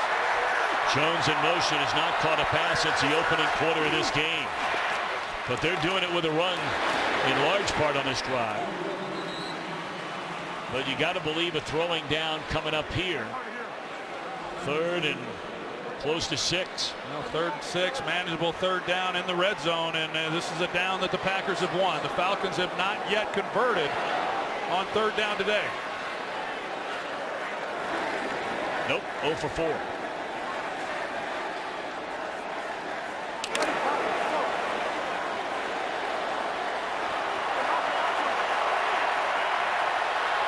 Again, that's Gunter locked up at the top of your screen with Julio Jones. Ryan lays it off to a wide open Ward and trying to run through a defender for a touchdown. He is denied. Boy, that is quite a collision down there with Kentrell Bryce. Yeah, but Bryce, I mean, he comes over, and the fact he's able to make a stop is really impressive. Right at the goal line, and they're worried about Gabriel in the end zone, and because they're playing soft on the outside, it allows them then to get the ball to Ward underneath. But how about that stop at the goal line? If you'd freeze that about 3 yards before that collision, you think that's going to go to the runner, and yep, that's a good stop. It's Kentrell Bryce. 24-19, and the Falcons spend a timeout. UFC's legendary New York debut begins on FS1, the biggest prelims card in UFC history. UFC 205 prelims live from the Garden, November 12th only on FS1.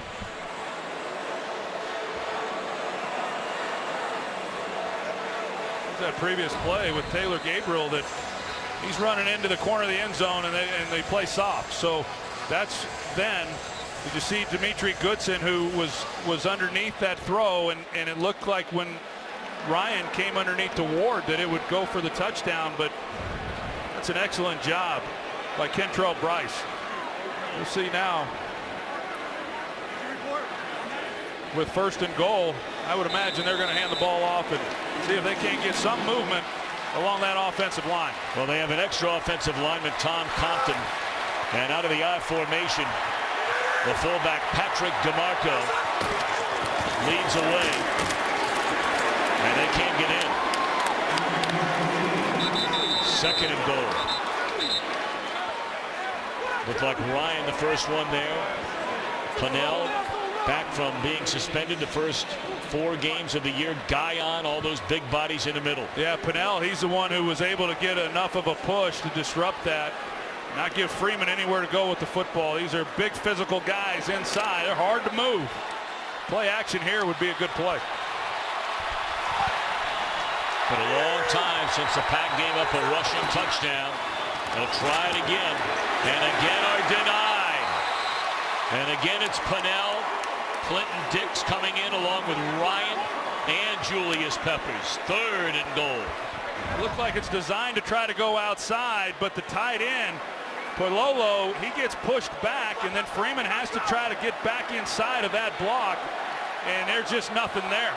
That's an excellent job. It's Mike Pennell once again who just stands his man up and gives no movement. Dom Capers, his defense, playing goal line defense, doing a heck of a job on 1st and 2nd down. 3rd down, you throwing here? Well, I would have gone play action on 2nd down, but I think from here what's happened on the first 2 plays, I would come out throwing, but I like 2nd down play action. They decided to run and got stuck. They're going to run it again, and they find the end zone with Freeman.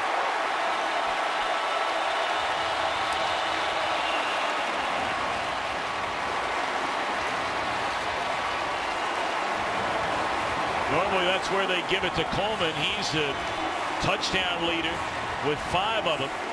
But without him today, they stick with Freeman. 3 straight carries and finally get in. Well, I think it's good patience by the runner, and as you're going to see, the blocking that they are able to get. This time they use the angles. They block down with the right tackle, Schrader. They kick out with Levitri pulling, and it opens up a crease. That's old school football right there. 3 straight running plays inside the 2. We got a game in Atlanta.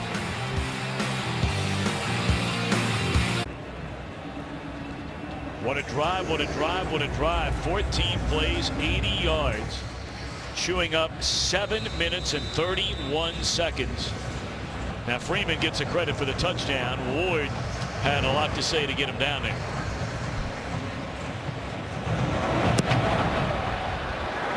Falcons had 43 rushing yards in the entire first half. On that drive alone, they ran for 45. Remember when Aaron told everybody to relax, the Packer offense would be all right? Today's game is sponsored by Pizza Hut. No one out-pizzas the Hut. Playing their final season are these Falcons in the Georgia Dome. Brand new digs next year. In fact, both the Falcons and their baseball brethren, the Atlanta Braves, moving into brand new venues next year. All right, Atlanta in front, 26-24. Can Rodgers and the Packers answer? They isolate Adams, and that'll be a gain of 8. Let's go downstairs to Aaron Andrews. Tom, ESPN is reporting that Ty Montgomery is out today due to a kidney ailment. Now, sources are saying he observed blood in his urine after getting hit in the Bears game on Thursday night. Sources are also saying taking him out of the game today was precautionary reasons. Did follow up with Green Bay PR about it, and they said they're not going to address anything today during the game. Well, Aaron, thank you so much. Thoughts that all will be well. 2nd down. You know, this young fella, I mean, this guy was a complete afterthought in this Green Bay offense 4 weeks ago. In fact, he did not play a single down on offense when they lost the game against Minnesota. But then the injuries start to pile up. And then last week, He has 10 receptions, over 60 yards, 10 rushes, over 60 yards. In fact, he's got 20 passes over the last 2 games. Well, that's it. He kind of found his role. You know, he had 10 catches, 98 yards against Cowboys 2 weeks ago, and that was really when he first kind of had his breakout game. And haven't really been able to get him on the field much as a receiver. They found his niche as a running back because of the injuries, and he'd really excelled. And our thoughts are with him. We hope he's okay. So 3rd down. Rodgers. Now, did he get the ball there? Boy, that might be a heck of a catch. I couldn't tell if Devontae Adams got his hands underneath that one or not, but it was low, and that's a hard catch to make. What a catch. Boy, that's an excellent catch. This guy has really come on, as we talked about, and they need him. They need him today, and he certainly delivered there. That's a nice play on his part. 9 catches, 64 yards. They hand it off to Jackson. And he throws a stiff arm right in the mouth of Deion Jones. Beasley appears to be shaken up over on the Atlanta sideline. Yeah, you know, Vic Beasley is slowly becoming one of those guys.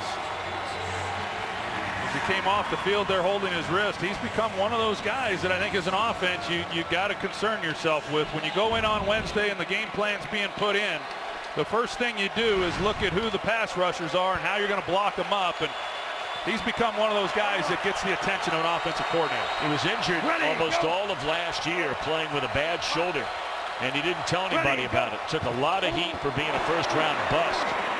Adams, outstanding open field tackle made by Brian Poole. 3rd down coming up, and we send it to L.A. to Kurt Menefee. Well, Phillip Rivers has thrown 3 interceptions today against Denver. He's also thrown 2 touchdowns. This one to Travis Benjamin capped a 98-yard drive. Great catch by Benjamin for the 14-yard score. It's 17-13 late in the 3rd. Tom, Troy Harris. Well, Tom, it's 3rd and 13 here. The last time it was 3rd and long on the previous possession. The Falcons decided to bring the blitz. Haven't shown a lot of it, but 3rd and long. We'll see what they decide to do here. So Beasley back on the field, and they just get the play off. Rodgers is dropped. 2nd sack of the game for Adrian Claiborne. This guy the last 3 weeks is really playing well for the Falcons. That's with a 3-man rush, too, and Claiborne gets home. Packers will punt.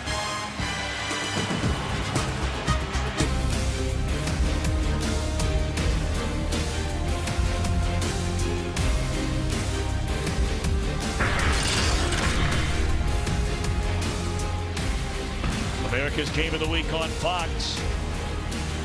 And Rodgers and the Green Bay Packers go through the 3rd quarter without a point after looking so impressive over the first half, despite the fact that they have so many parts of their offense missing with injuries here today.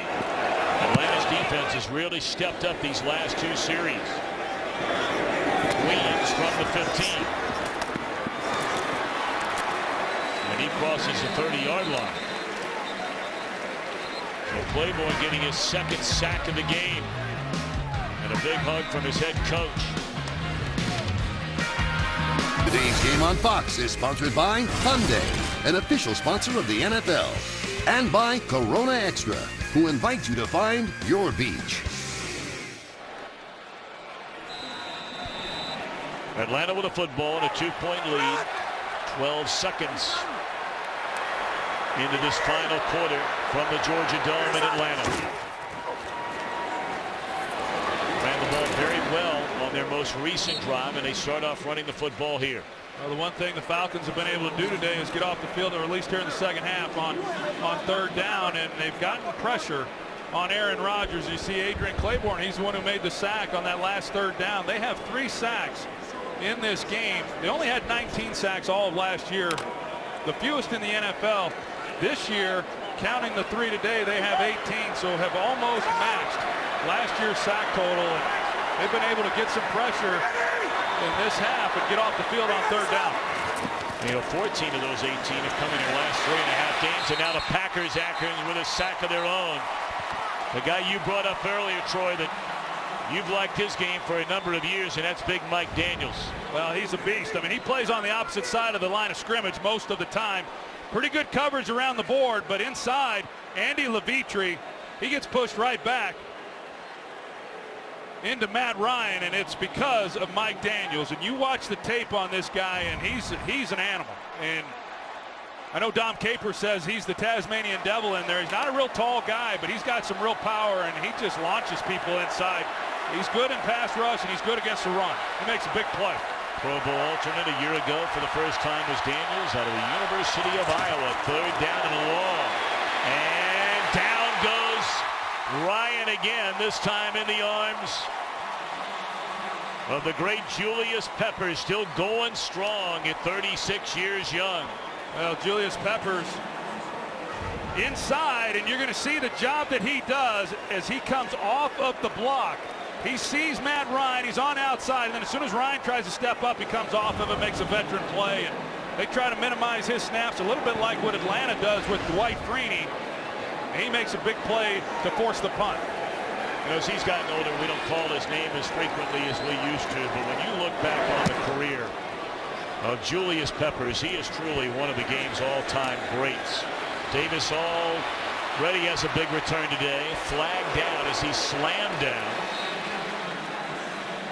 And we wait on the penalty.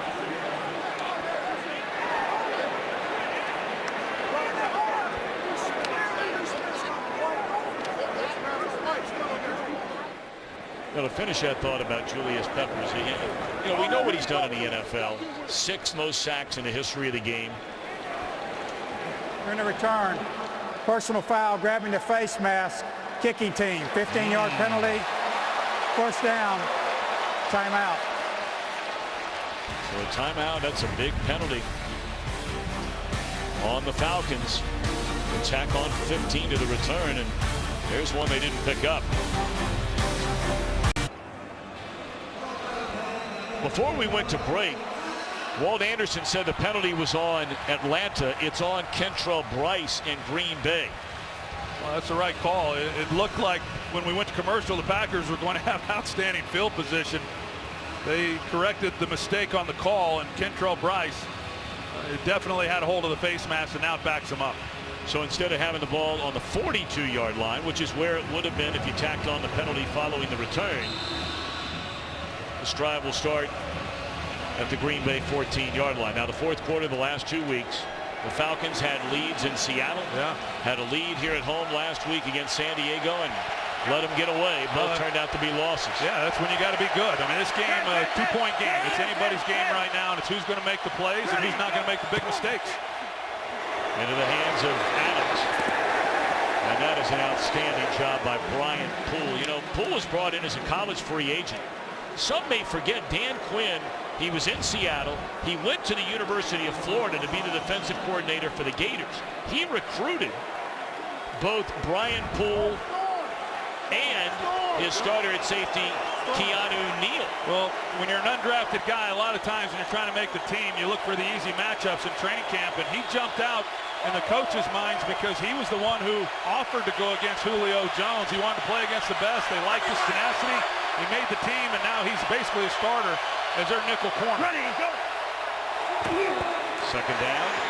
Rodgers being chased by Babineau, and he will outrun the Atlanta defense and slides his way for a first down. Well, that just drives a defensive coach crazy. It drives these defensive players crazy that there's good coverage around the horn, but when you've got the athletic ability of Aaron Rodgers and you know, man coverage, once again, he sees that, he knows when he has it.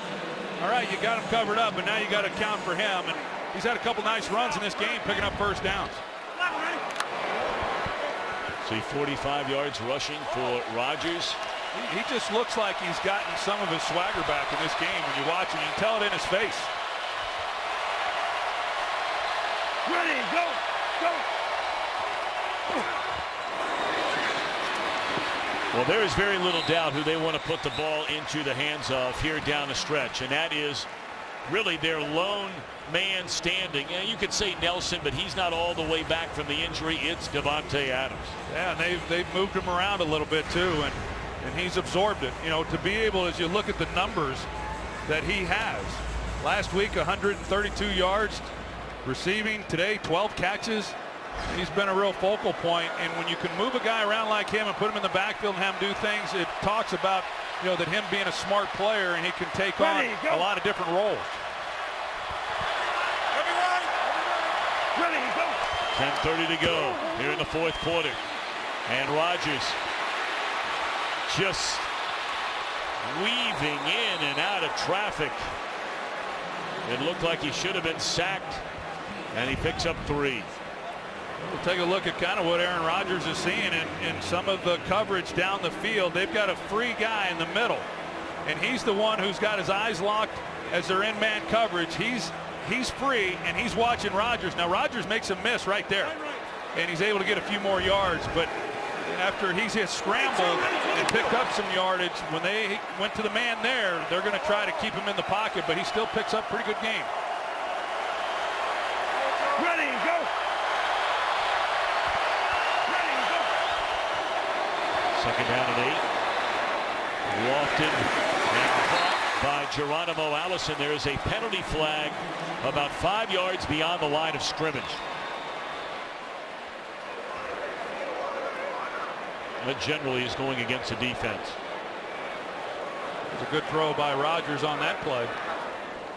Illegal hands to the face, number 34 defense. Penalty is declined. Result of the play is completed pass. First down. This was called on Josh Norman 5 times today against A.J. Green. Hands to the face right off the line of scrimmage. Well, here's the end of that with a well-thrown ball right on the boundary, and Geronimo Allison is able to tap dance his feet inbounds and get the completion.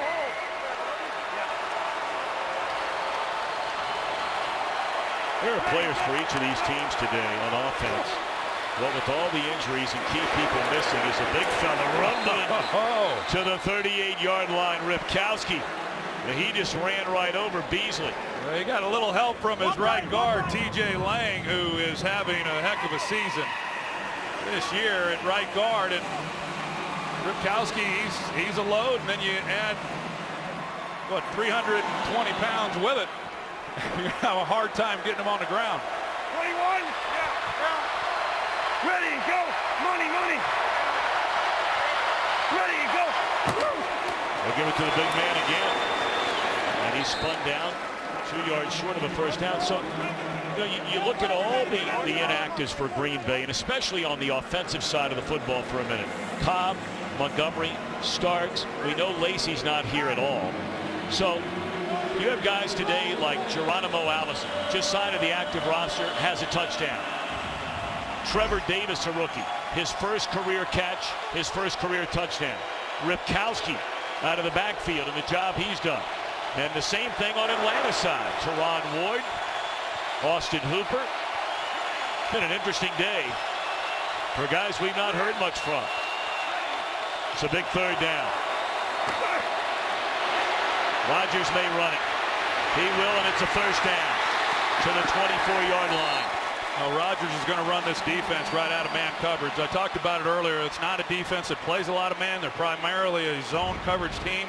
And when they have gone man coverage, they've not been able to contain Aaron Rodgers, and he's been able to get outside, and there's just been nobody there. You know, I talked about it earlier that sometimes the best days come when you least expect it. Number 12's having a heck of a day.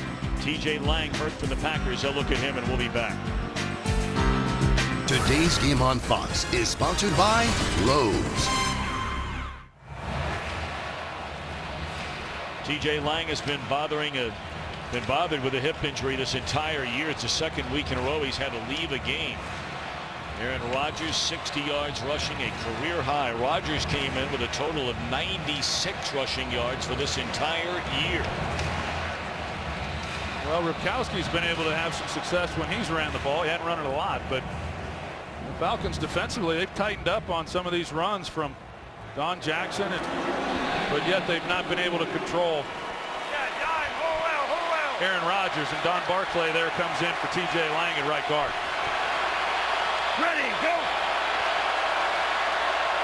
Ready, go. To the corner. And tipped away at the last second by C.J. Goodwin. Good play by C.J. Goodwin. Initially, it looked like Rodgers was going to be able to drive this ball in the hole to Davante Adams, and he's able to undercut it and get his hand just enough on that ball and knock it away. That's a good play on his part.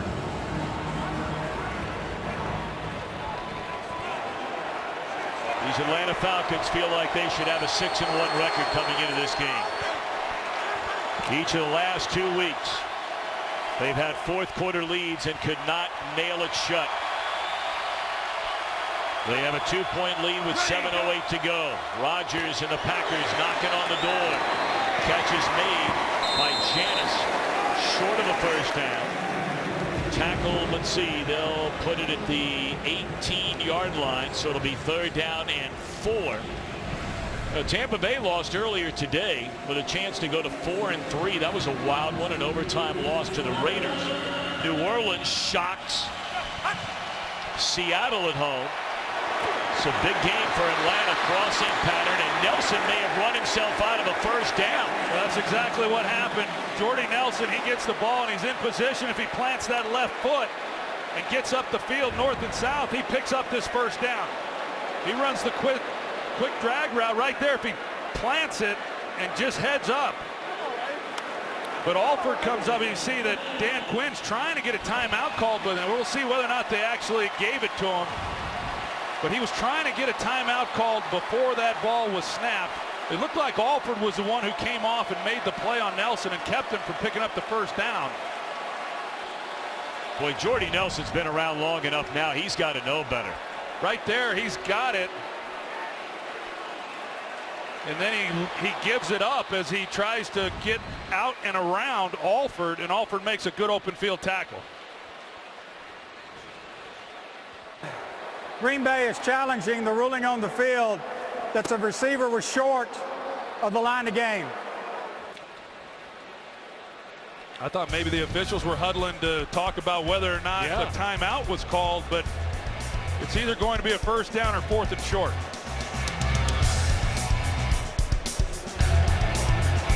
How about it, Mike Pereira? Mike McCarthy has challenged this call in the ruling of the spot of the ball.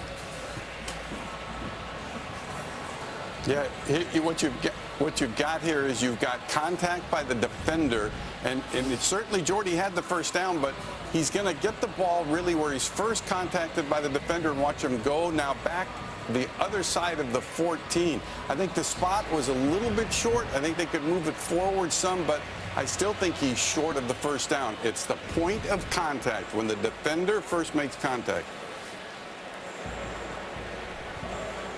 Also taking a look here, too, at the number of players on the field, which, again, even though they may have stopped it and the challenge was for something else, they can review this, too. If, in fact, there were 12, even if that wasn't challenged, they could review this. But I think they're going to focus, obviously, on the spot. Well, now you look at Mike as he's watching or looking at his play call as to what he's going to decide to do if they don't get the first down, which I agree with Mike Pereira that him right down here, that might have been the guy they caught as the 12th man. As we know, Aaron Rodgers is as good as anybody, best in the league at getting defenses caught with 12 men. But as he looks at that call sheet, it's like he's thinking about going for it if it's 4th and short. I don't know. I think you have to take the field goal and take the lead at this point in the game. Well, there's a lot going on here, and you can understand why it's taken a while, because if that 12th man, who almost looked like he broke into shutdown mode getting to the sideline, that's Brooks Reed. He's not hustling off. If he has 1 foot in the field of play before he hits that sideline, that's a 12th man, because, Troy, you counted the other 11.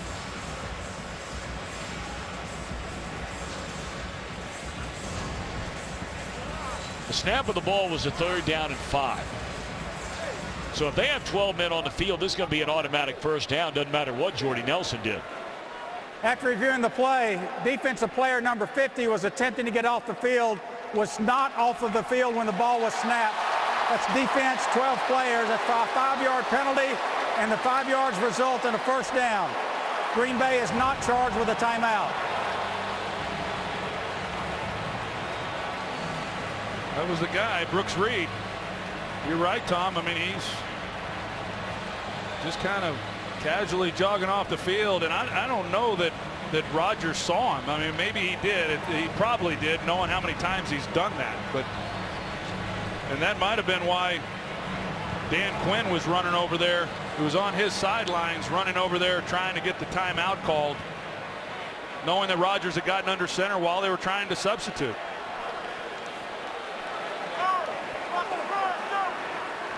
A couple of players there, though, on each side, they just got to know better. For Jordy Nelson, you got to know where the first down marker is. And for Brooks Reed, you got to know you're up against Aaron Rodgers and you got to get off the field. I think Dan Quinn's talking to the official saying, hey, I was calling for timeout prior to the ball being snapped. So he's making the argument that he wanted a timeout. Somebody should have been paying attention to him as well. So a lot happening on this play, and a lot of people able to look at it and say they didn't get the proper call. There he is right down here, Dan Quinn. Prior to the ball being snapped, was trying to get the call, trying to get the clock stopped. Yeah, but you know what? A lot like Brooks Reed, he was walking and not sprinting. And how about that shot we had of Aaron Rodgers there looking at the sideline and watching Brooks Reed go off the field to get that ball snapped? You see it really about every game we call. The defense tries to substitute, and Rodgers catches him with 12 men. Ready, go. All right, so an automatic first down after the penalty. Ripkowski plows his way down to the 7-yard line, maybe inside the 7. Maybe they found themselves a new runner. He's run the ball well when he's gotten his opportunities, and he's been moving the pile.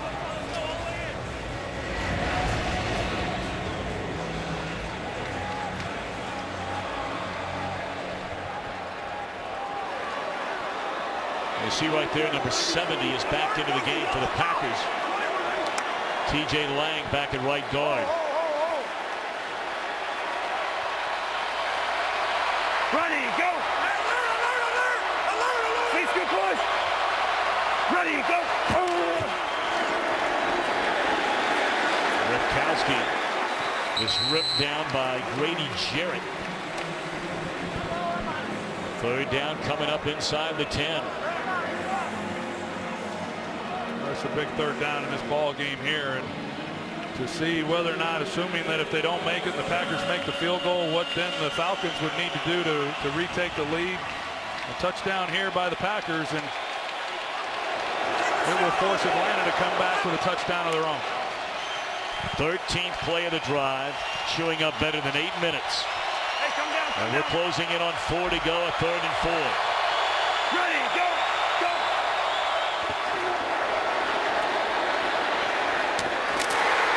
Flag down, a touchdown catch in the back of the end zone by Janis. But we wait on the penalty. It comes in the secondary.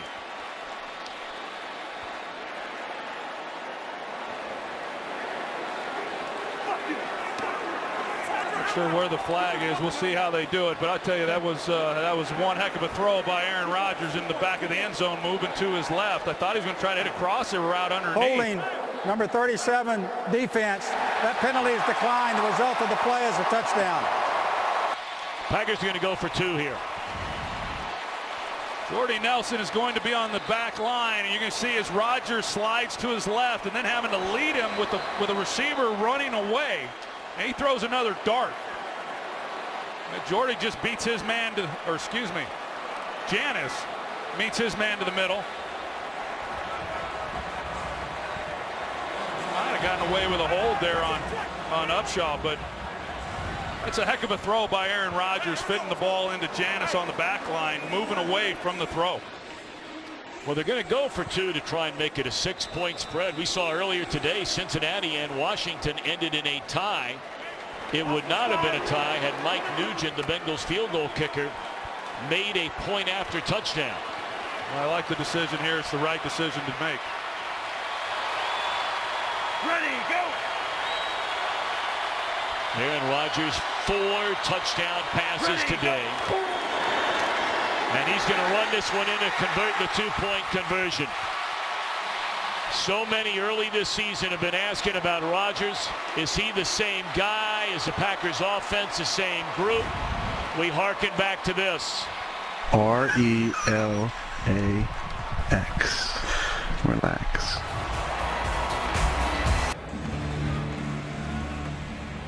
Well, Aaron Andrews pointed out at halftime, and we've seen the Packers 3 times already this year. There hadn't been a whole lot of smiling going on in regards to their offense. Now, whether or not they win this game will, certainly determine whether they're smiling or not after it. But they got to feel real good about this offense.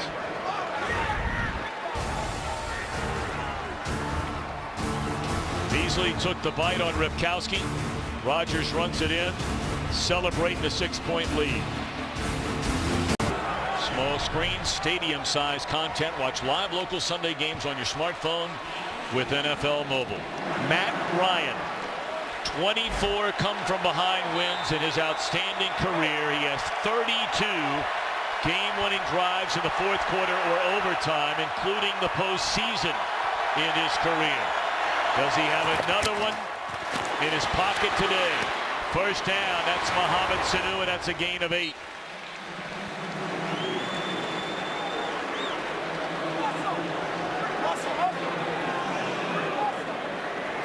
See Matt Ryan going into the hurry up, but they've got plenty of time on the clock. There's no need to really rush. They're not working against the clock as much as they are just trying to execute properly. Guns it over the middle. And a catch is made by Justin Hardy, his first catch. And that's another first down. 2 timeouts remaining along with a 2-minute warning.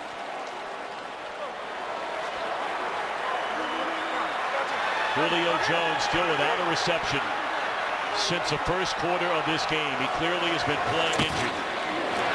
Oh my! Gunter nearly jumped it and took it the other way. Yeah, he did. He was reading through and he saw an opportunity, and boy, Matt Ryan fortunate that Ladarius Gunter not there, returning that one the opposite direction for a touchdown.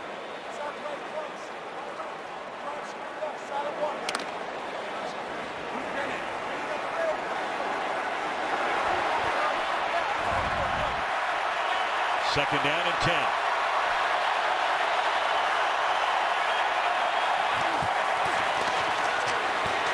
Set up a screen to Freeman. And he's short of the first down by a couple of yards. So to bring up 3rd down and 2 right at the 45-yard line. Ladarius Gunter, he's up now, but he was slow to get up. It looked like maybe he had gotten banged up, but he's grabbing at his left hamstring. He's got help over the top by his safety. Sanu with a first down. He beat high to the 33-yard line. 2:31 to go. And they're staying in hurry-up mode. They had so much success on it in their last drive, 2 drives ago, when they went down the field. We have an injured player. That is Gunter, who you just pointed out, Troy, a moment ago. They're looking at him. This already beat up Green Bay secondary. Here's Brooks Reed as he's coming off the field, and that's the guy they got as the 12th man that helped keep this drive alive. We don't know what they would have ruled on the 4th or on the 3rd down play, whether or not it was a first down for Jordy Nelson. Here's the touchdown to Jeff Janis on the back of the end zone. Just an outstanding throw by Aaron Rodgers. The 2-point conversion. Vic Beasley bites because they've been handing the ball to Ripkowski. Aaron Rodgers keeps it. Nobody accounts for him. Easy 2-point conversion. A lot of times as an offense, you go into a game and you know what your 2-point play is going to be. I don't think that was what they had planned coming into this game. I think it was based off of what they had been showing Atlanta with Ripkowski in the backfield, seeing that Beasley and no one's accounting for the quarterback, and they pick up the 2 points. It's a great point. All right, 2:31 to go. Falcons down 6. And this is Mohamed Sanu. We don't know how injured Julio Jones is.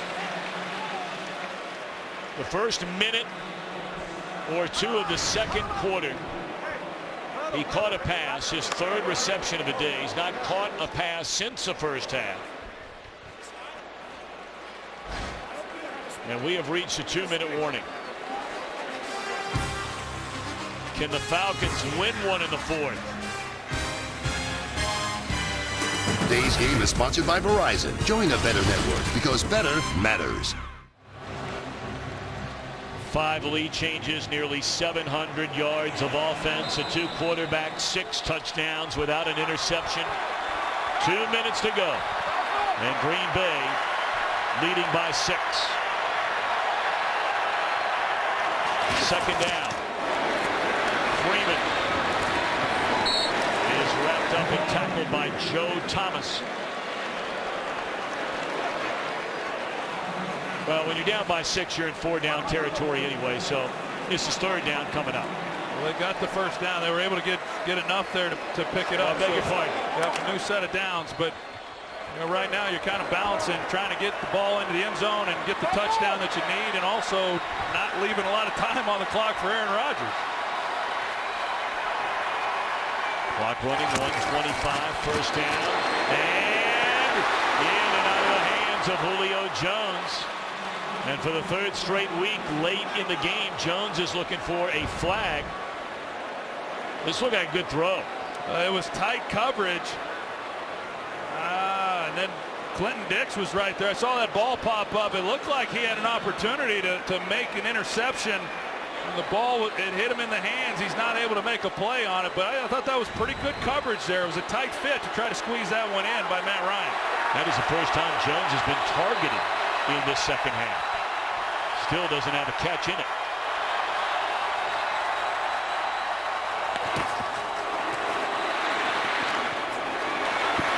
Mohamed Sanu has been the go-to guy on this drive, and he is run out of bounds at the 14-yard line. 3rd and 1 coming up. Yeah, Matt Ryan, he hasn't thrown too many incompletions in this ball game, and as we've shown, they've not been able to get the ball to Julio Jones. Packers have done a good job with him, but Sanu has, you're right, been the go-to guy for Matt Ryan. Sanu 8 receptions, 73 yards. 3rd and 1. The Falcons have 2 timeouts left.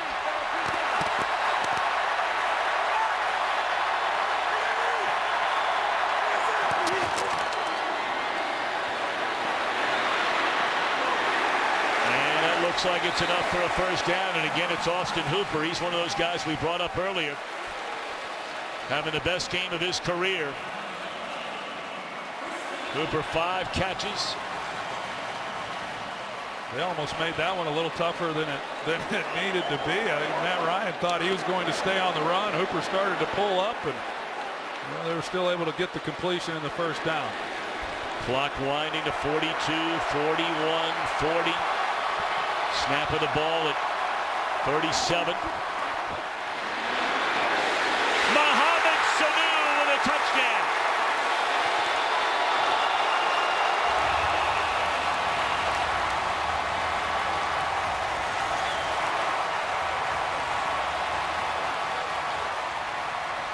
Well, he ran second fiddle to A.J. Green with the Bengals. He runs second fiddle to Julio Jones in Atlanta, but he was the man on this drive.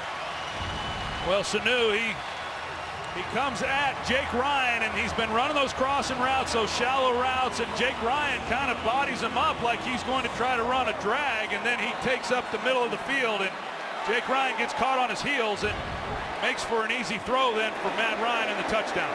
It's a huge extra point now for Matt Bryant. He's missed 4 in his career, but none since they moved it back. And it is good. Matt Ryan. Last 2 weeks, heartbreak in the 4th quarter. He delivers here. Well, you see Jake Ryan there in the middle of the linebacker, and as Sanu comes in, then he takes the middle, and the Packers had been playing 2 deep safeties, and they've been giving help to the outside, and that's why they haven't been able to get the ball to Julio Jones. So where are they vulnerable? They're vulnerable down the middle. They tried fitting it to Julio Jones down the middle. They're unable to make that completion. They run Sanu in there. They get Jake Ryan on his heels as a linebacker. That's a mismatch there, and they're able to take advantage of it. And Matt Ryan, who's had a tough couple weeks, with some costly interceptions that have ultimately led to losses for these Falcons. After winning 4 in a row, he delivers here in the clutch. But this one's not over. There's 31 seconds left. You have Aaron Rodgers, who's had a spectacular game, has 2 timeouts.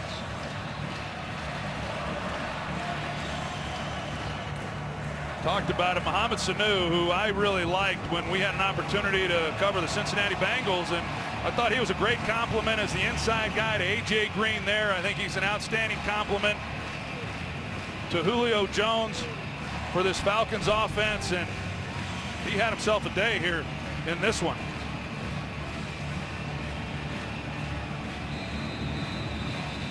Now, it should be noted, the OT presented by Lowe's coming up next, and we have baseball. Mason Crosby, the field goal kicker for the Green Bay Packers, as Davis will take a knee. He has not attempted a 50-yard field goal this year, but don't think he's not capable. He has hit from 50 and beyond in every season of his NFL career. 53, 53, 56, career long 58. He hit from 56 a year ago. And Rodgers looking for a divine intervention with 31 seconds left to go, and the Packers have 2 timeouts. All they need is a field goal. That's a lot of time with 2 timeouts, especially when Rodgers is your quarterback. What a game here in Atlanta. Ready, go. Ready, go. 4-man rush. Quick out to Janis. That play took 5 seconds. Well, the Falcons are going to try to play coverage. They're going to play deep and not give up any big plays. They're going to give up some of those shorter throws, and if the Packers can take advantage of those and get it out of bounds, eventually they'll start working the middle with the timeouts to use. Well, for a 55-yard attempt, you roughly have to get the ball down to the 37-yard line. A one-on-one here. Ready, go.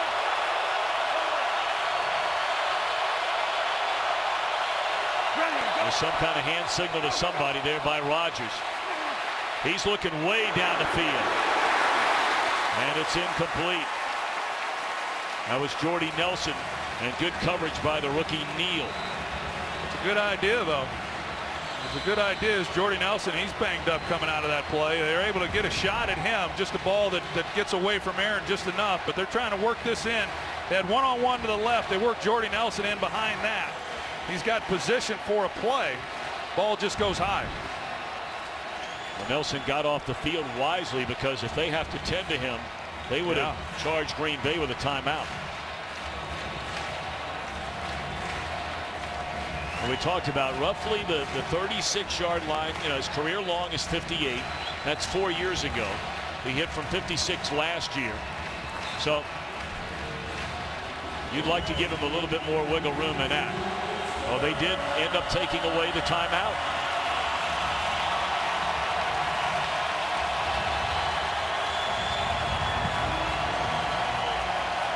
So the Packers in 20 seconds need to roughly go 30 yards. Well, the one guy that can run is Trevor Davis. And he's down here at the bottom of the screen. And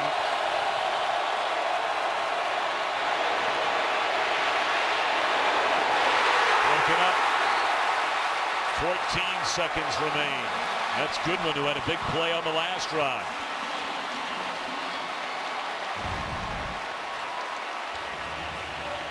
looked initially like Rodgers was going to try to get his feet in the ground, and they had a chance to end that game with a play, but it looked like they were going to try to take a shot down the field, but Rodgers just unable to get his feet set. Well, that game over if he makes that play. Fourth down. And 3 to go. One timeout left. Down by 1. Throws, and that's it.